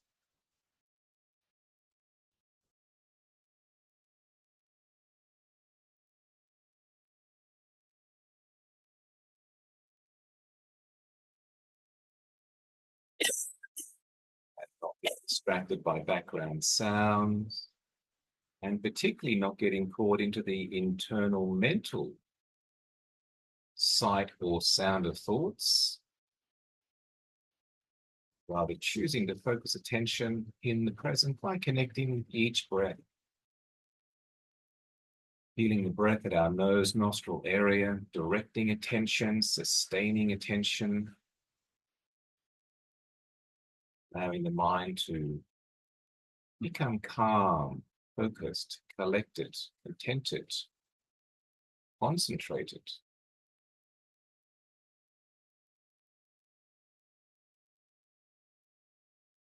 Particularly for our afternoon meditation, exerting some degree of effort being energy plus intention. Stay attentive to each breath, each life-giving breath. This process of respiration, re-spiriting, enlivening the body, enlightening the mind.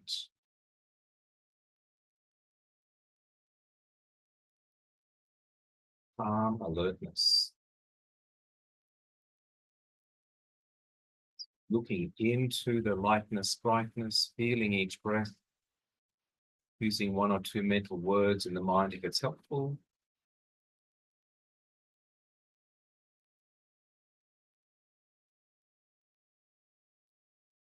The mind to become inwardly still, silent, spacious.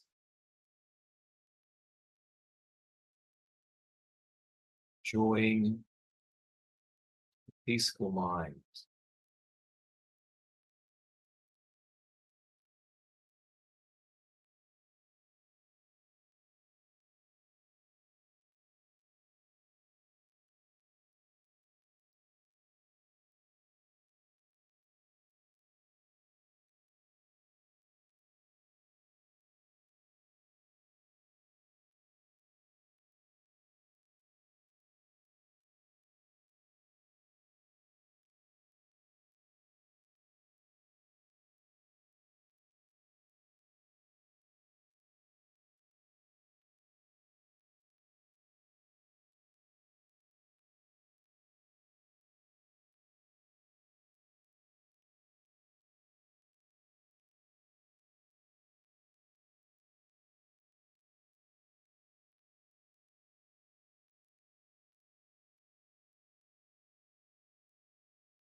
Just before ending this meditation, inwardly reminding ourselves, try and sustain as much of this calm, mindful focus, keeping that going on into the ongoing moments, minutes, hours of the afternoon and evening. To end the meditation, just taking a deep breath and slowly opening our eyes to finish.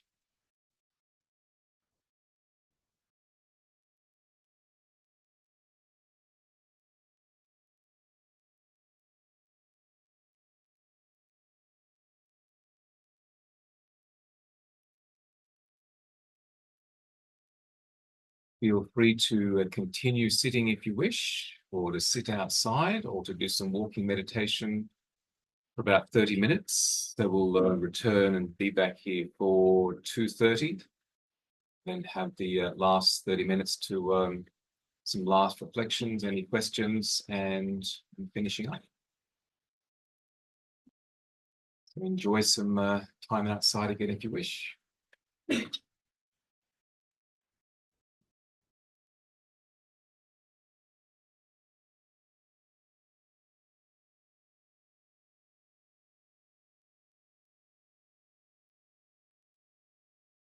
Been out walking, just allowing ourselves to arrive back into the room and back into some stillness. So just sitting for a few minutes, just settling, feeling into the body in the sitting position, allowing the breath to settle into the rhythm of sitting rather than walking.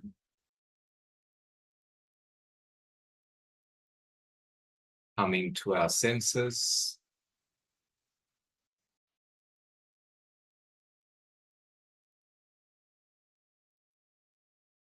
Being aware of the environment. Sensations of sitting. Sensations of the air. A few background sounds. Afternoon light coming in through the closed eyelids.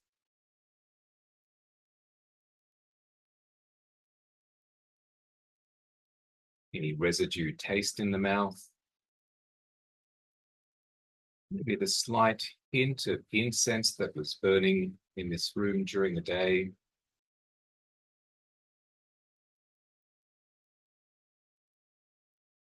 Also aware of any thoughts that might be arising in the mind space.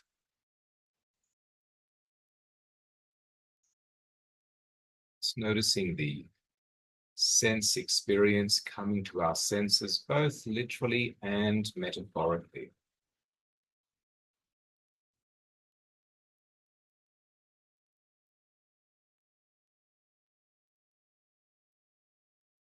Even sensing the changes in degree of light, sound, sensations, smell, taste, thoughts, comings and goings,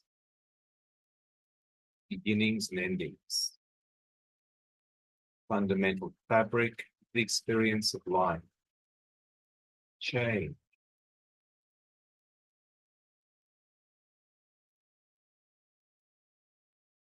Allowing the flow of change to be occurring, beginnings and endings, risings and passings.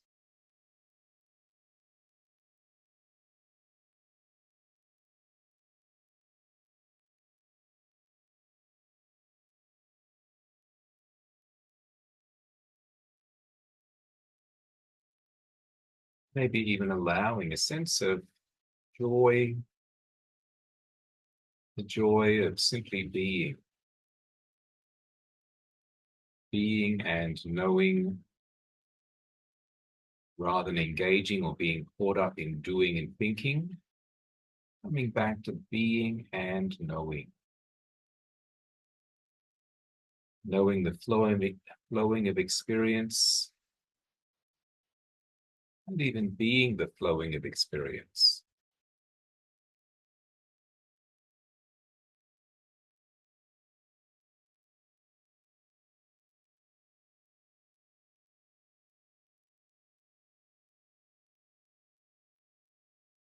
Inner joy, delight in being and knowing in the present moment.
So simply sitting, being, breathing, knowing.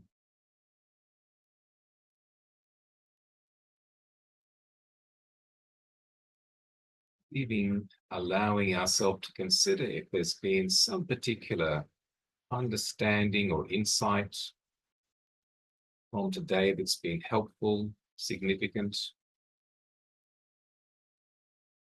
Anything in particular that we'd like to consider or contemplate further.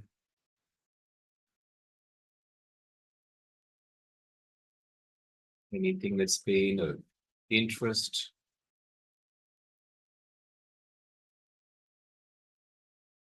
Even challenging. Even challenging, distressing, disturbing.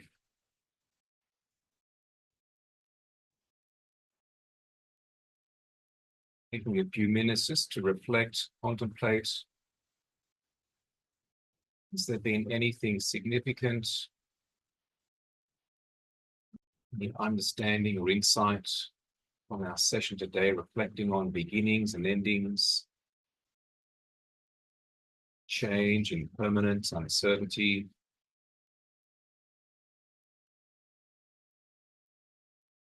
Anything that's we feel the need to consider further, contemplation and even meditations upon this particular theme, something that we need to remind ourselves of, but bringing back to mind, what might that be?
So in the last few minutes,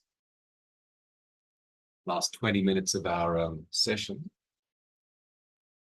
any particular thoughts or questions, reflections, insights?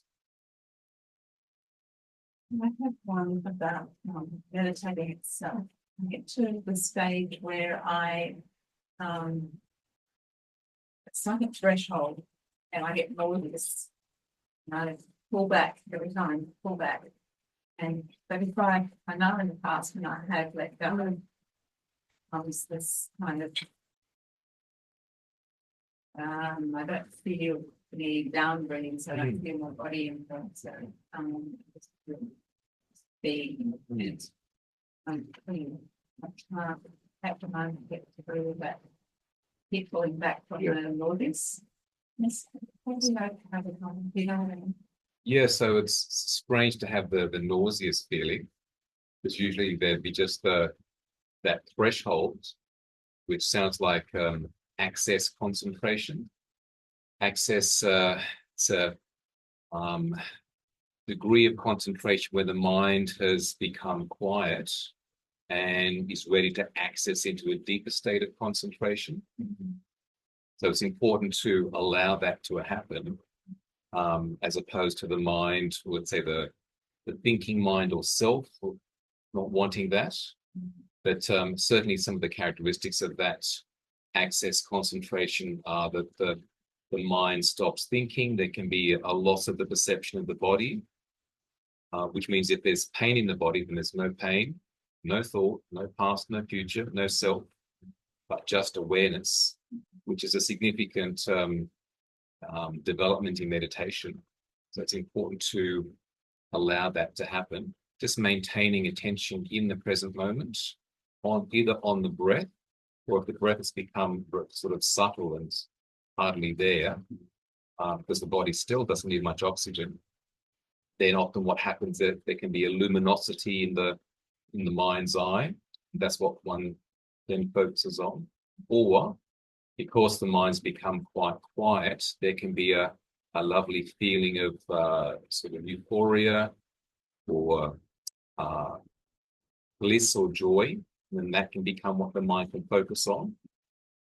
So it's important to keep going with that. And even if there's a little bit of nausea, just keep going. Yeah. And make sure you've got just a nice posture, that you're not going to sort of fall over or anything. Yeah. Just nice and balanced. Yeah. But it sounds like it's just the sense of resisting the letting go. We'll keep on going.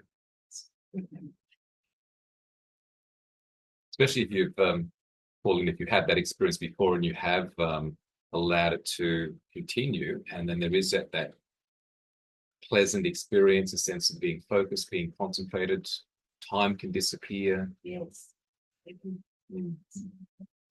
So that's sort of what's called samadhi, the concentration.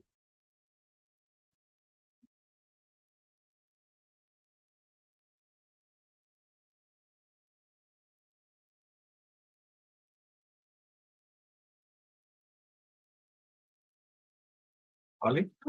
I really like walking meditation.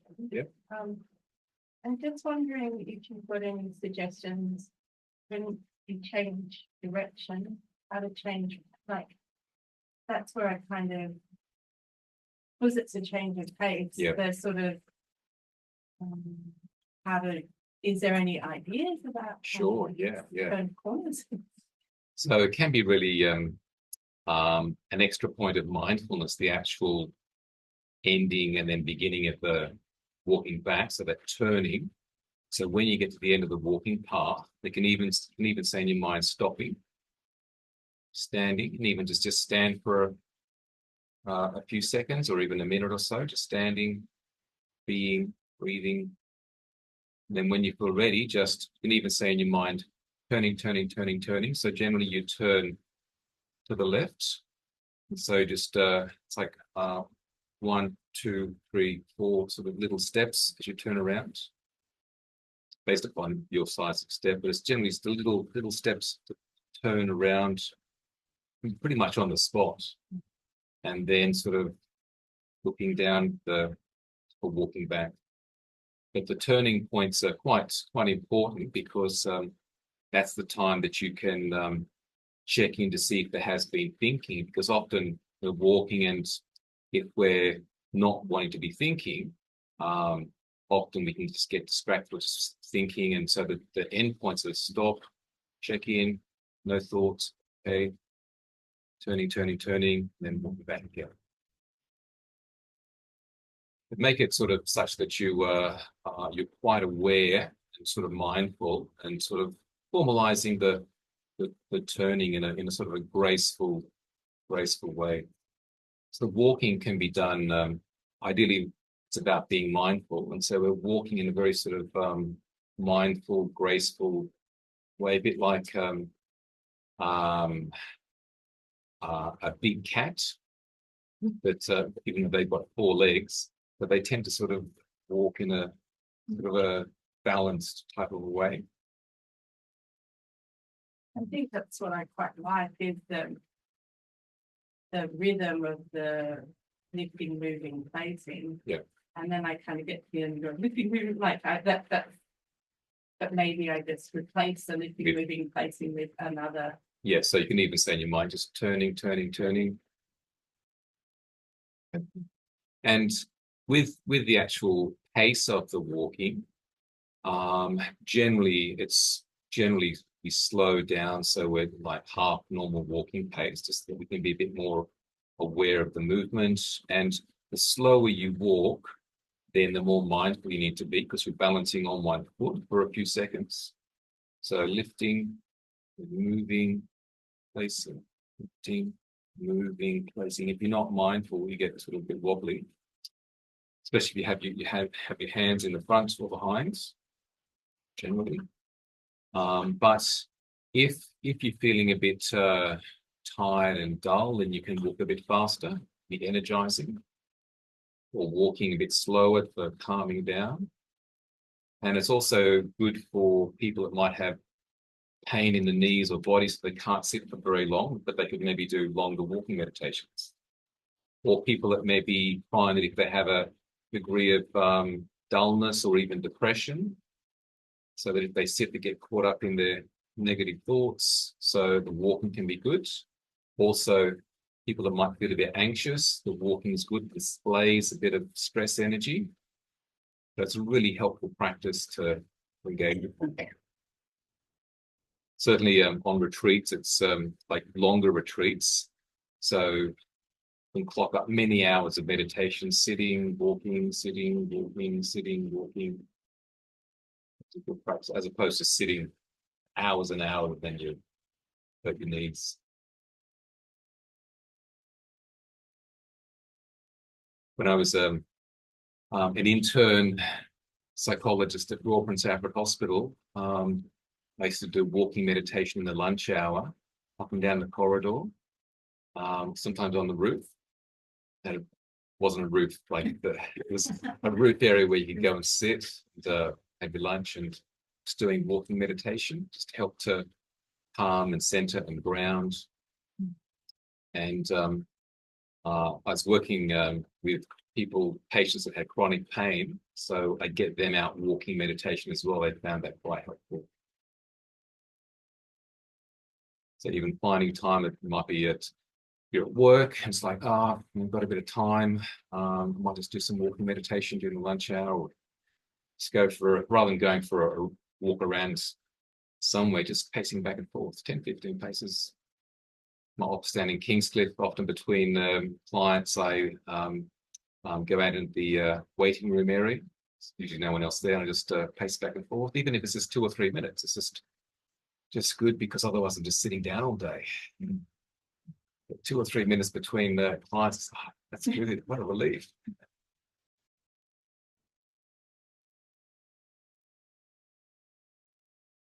Any further thoughts or questions, or any insights around the experience of beginnings and endings, comings and goings, arisings and passings?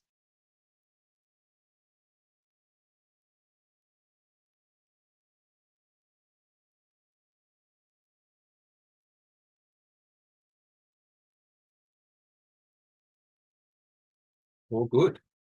All good. I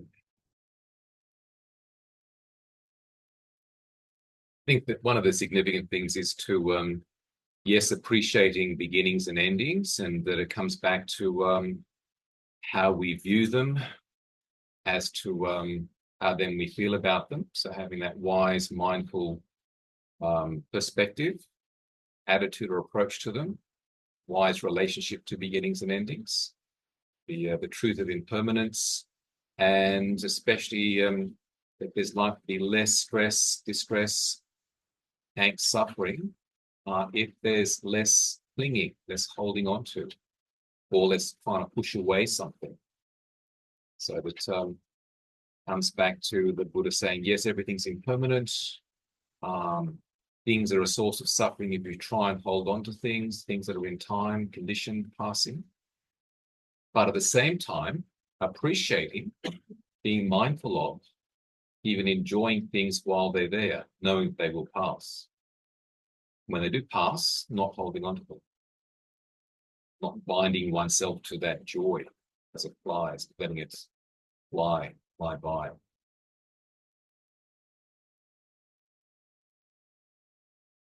So also see if you can continue this appreciation and awareness beyond our retreat space. So at home, just the fact that we've been speaking about it today, maybe just more aware of, things coming, things going, things changing. It's the fundamental fabric of life. It is how it is. Allowing it to be okay. Sure, there's things we maybe would like to last longer, but if they are changing, then okay, well, that's it. Maybe it can change into something different or better now or at some other time. It's generally only the sense of I or ego or self that's clinging and holding on to things, especially if the I is making itself out of whatever it's holding on to.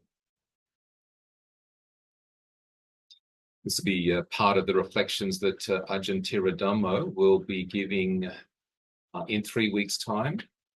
So he'll be sitting here, not me. It's nice to share the space. He and I first met in 1989 when I left Thailand as a monk to go to England. And he was in England. He was abbot of one of the monasteries. And he was later asked to, or a couple of years later, to take up the responsibility of being senior monk abbot at Dhammagiri Monastery, Dhammapala Monastery in Switzerland.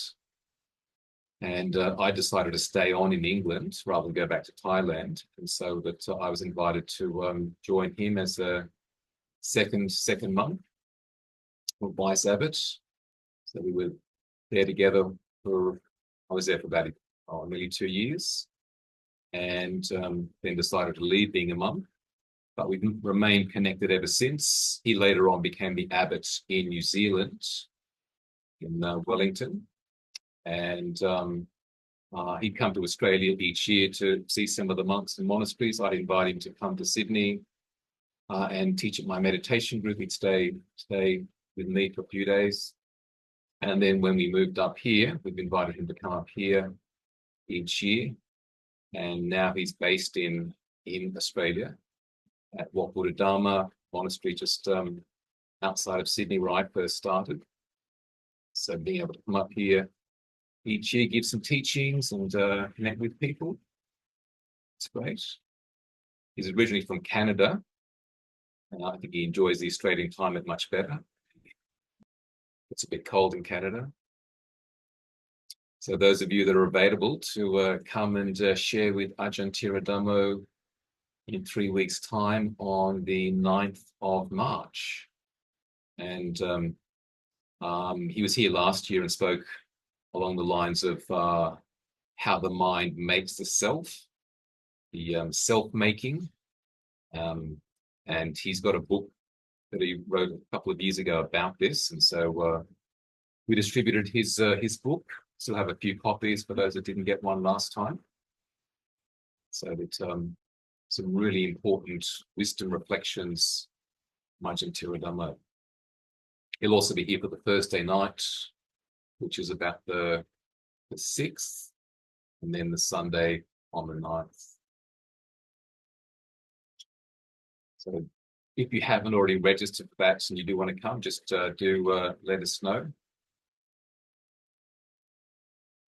And also we have our Thursday night drop-in meditation group.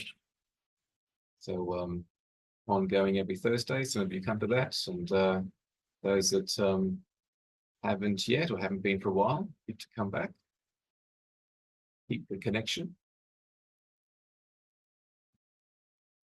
So let's end our session with a short 5-minute meditation, and particularly dedicating the goodness, the merit of our day to others.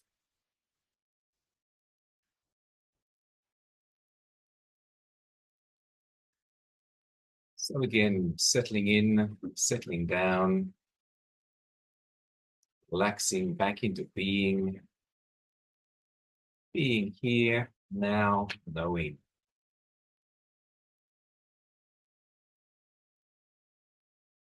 Body sitting, the body breathing, the mind knowing,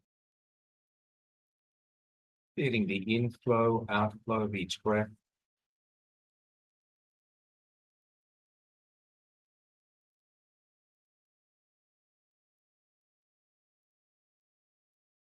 Having some thought to having been here for this day of mindfulness, meditation, contemplation, reflection, around the theme of beginnings and endings.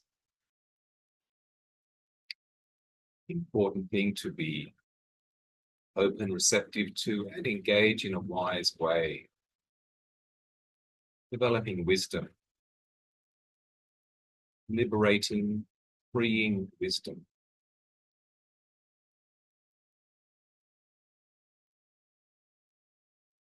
So seeing if we can feel good in ourselves for what we've done, the effort that we've made, the effort that we've put into our meditation day retreat, something most worthy for human beings to be engaged upon, developing the quality of their consciousness.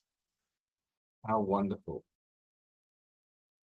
Which not just benefits ourselves, but others as well. So feeling good in ourselves for what we've done, appreciating our efforts. Very wholesome karma, good karma of practicing meditation,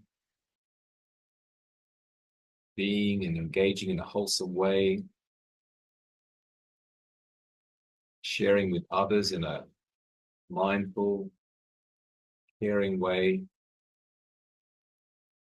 developing a sense of community, sangha, community, togetherness, collective.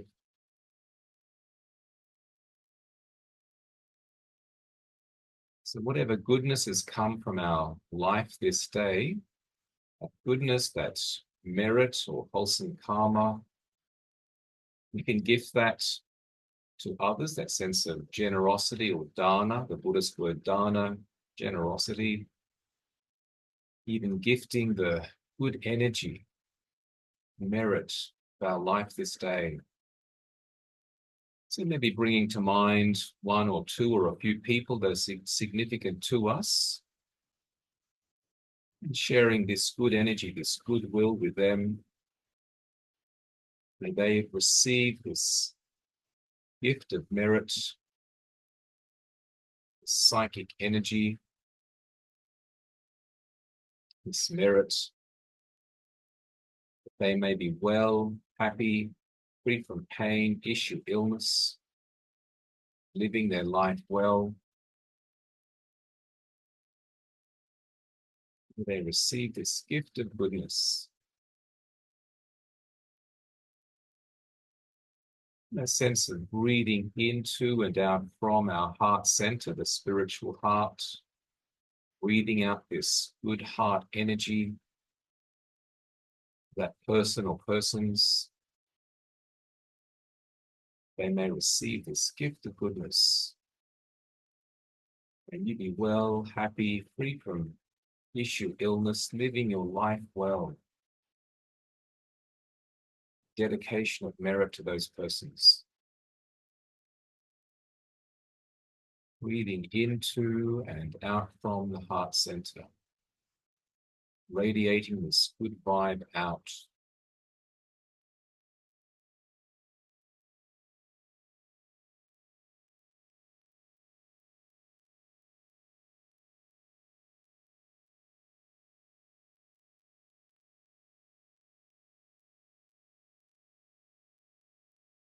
Then bringing to mind everyone that's been part of our day-to-day, particularly here, our group, all those that are here now, those that needed to leave a bit earlier, sharing the goodness with them and with each other here and now.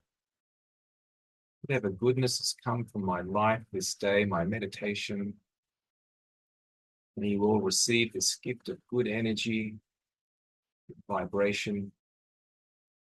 Be well, happy, free from pain, issue, illness, living your life well. And breathing out energy from our heart center, that good vibe, that goodwill. But also as we breathe in, receiving that good energy from everyone else. A sense of sending, receiving, giving and sharing, receiving that good energy. Sense of connection, union within community. Appreciating everyone's effort in being here, being supportive, practicing together. Let's breathe into and out from our heart center a feeling of joy, connection, well-being.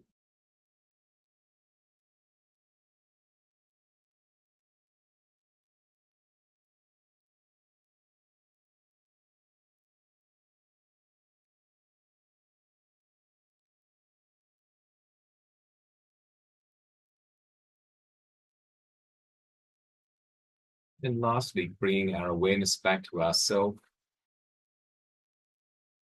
feeling good in ourselves for what we've done, appreciating our efforts, and also wishing ourselves well, and may I too be well, happy, free from pain, issue, illness, living my life well. May my life be a blessing to others. Feeling good in ourselves, for our efforts. Some inner well-being, friendliness, appreciation towards ourselves. I too be well, happy, free from pain, issue, illness, living my life well. May my life be a blessing to others.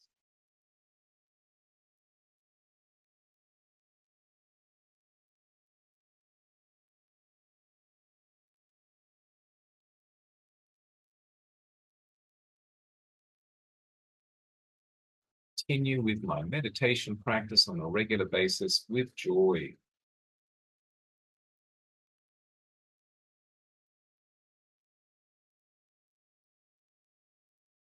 When you feel ready to end this short dedication of merit, just taking a deep breath and slowly opening our eyes to finish.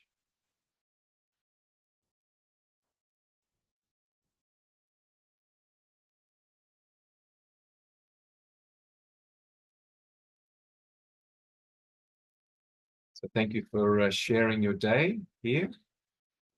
Always wonderful to share meditations with others, a shared meditative experience, collective good vibe energy, very therapeutic. So keep up the good work, keep your meditation practice happening, and certainly hope to see you again sometime soon, either on a Thursday night and as well, the next meditation session with Ajahn Tiradamba. Thank you for being here. Thanks for your dana, helping support what we do. And thanks for the help of Brendan doing the recordings and video, and also those that have been on live stream, wherever they might have been connecting in from. And also help from Loretta, Justin, who was here this morning, and also from Chris, and I think so Clint was here this morning as well, helped out. So all good. So we'll see you next time. Thank you.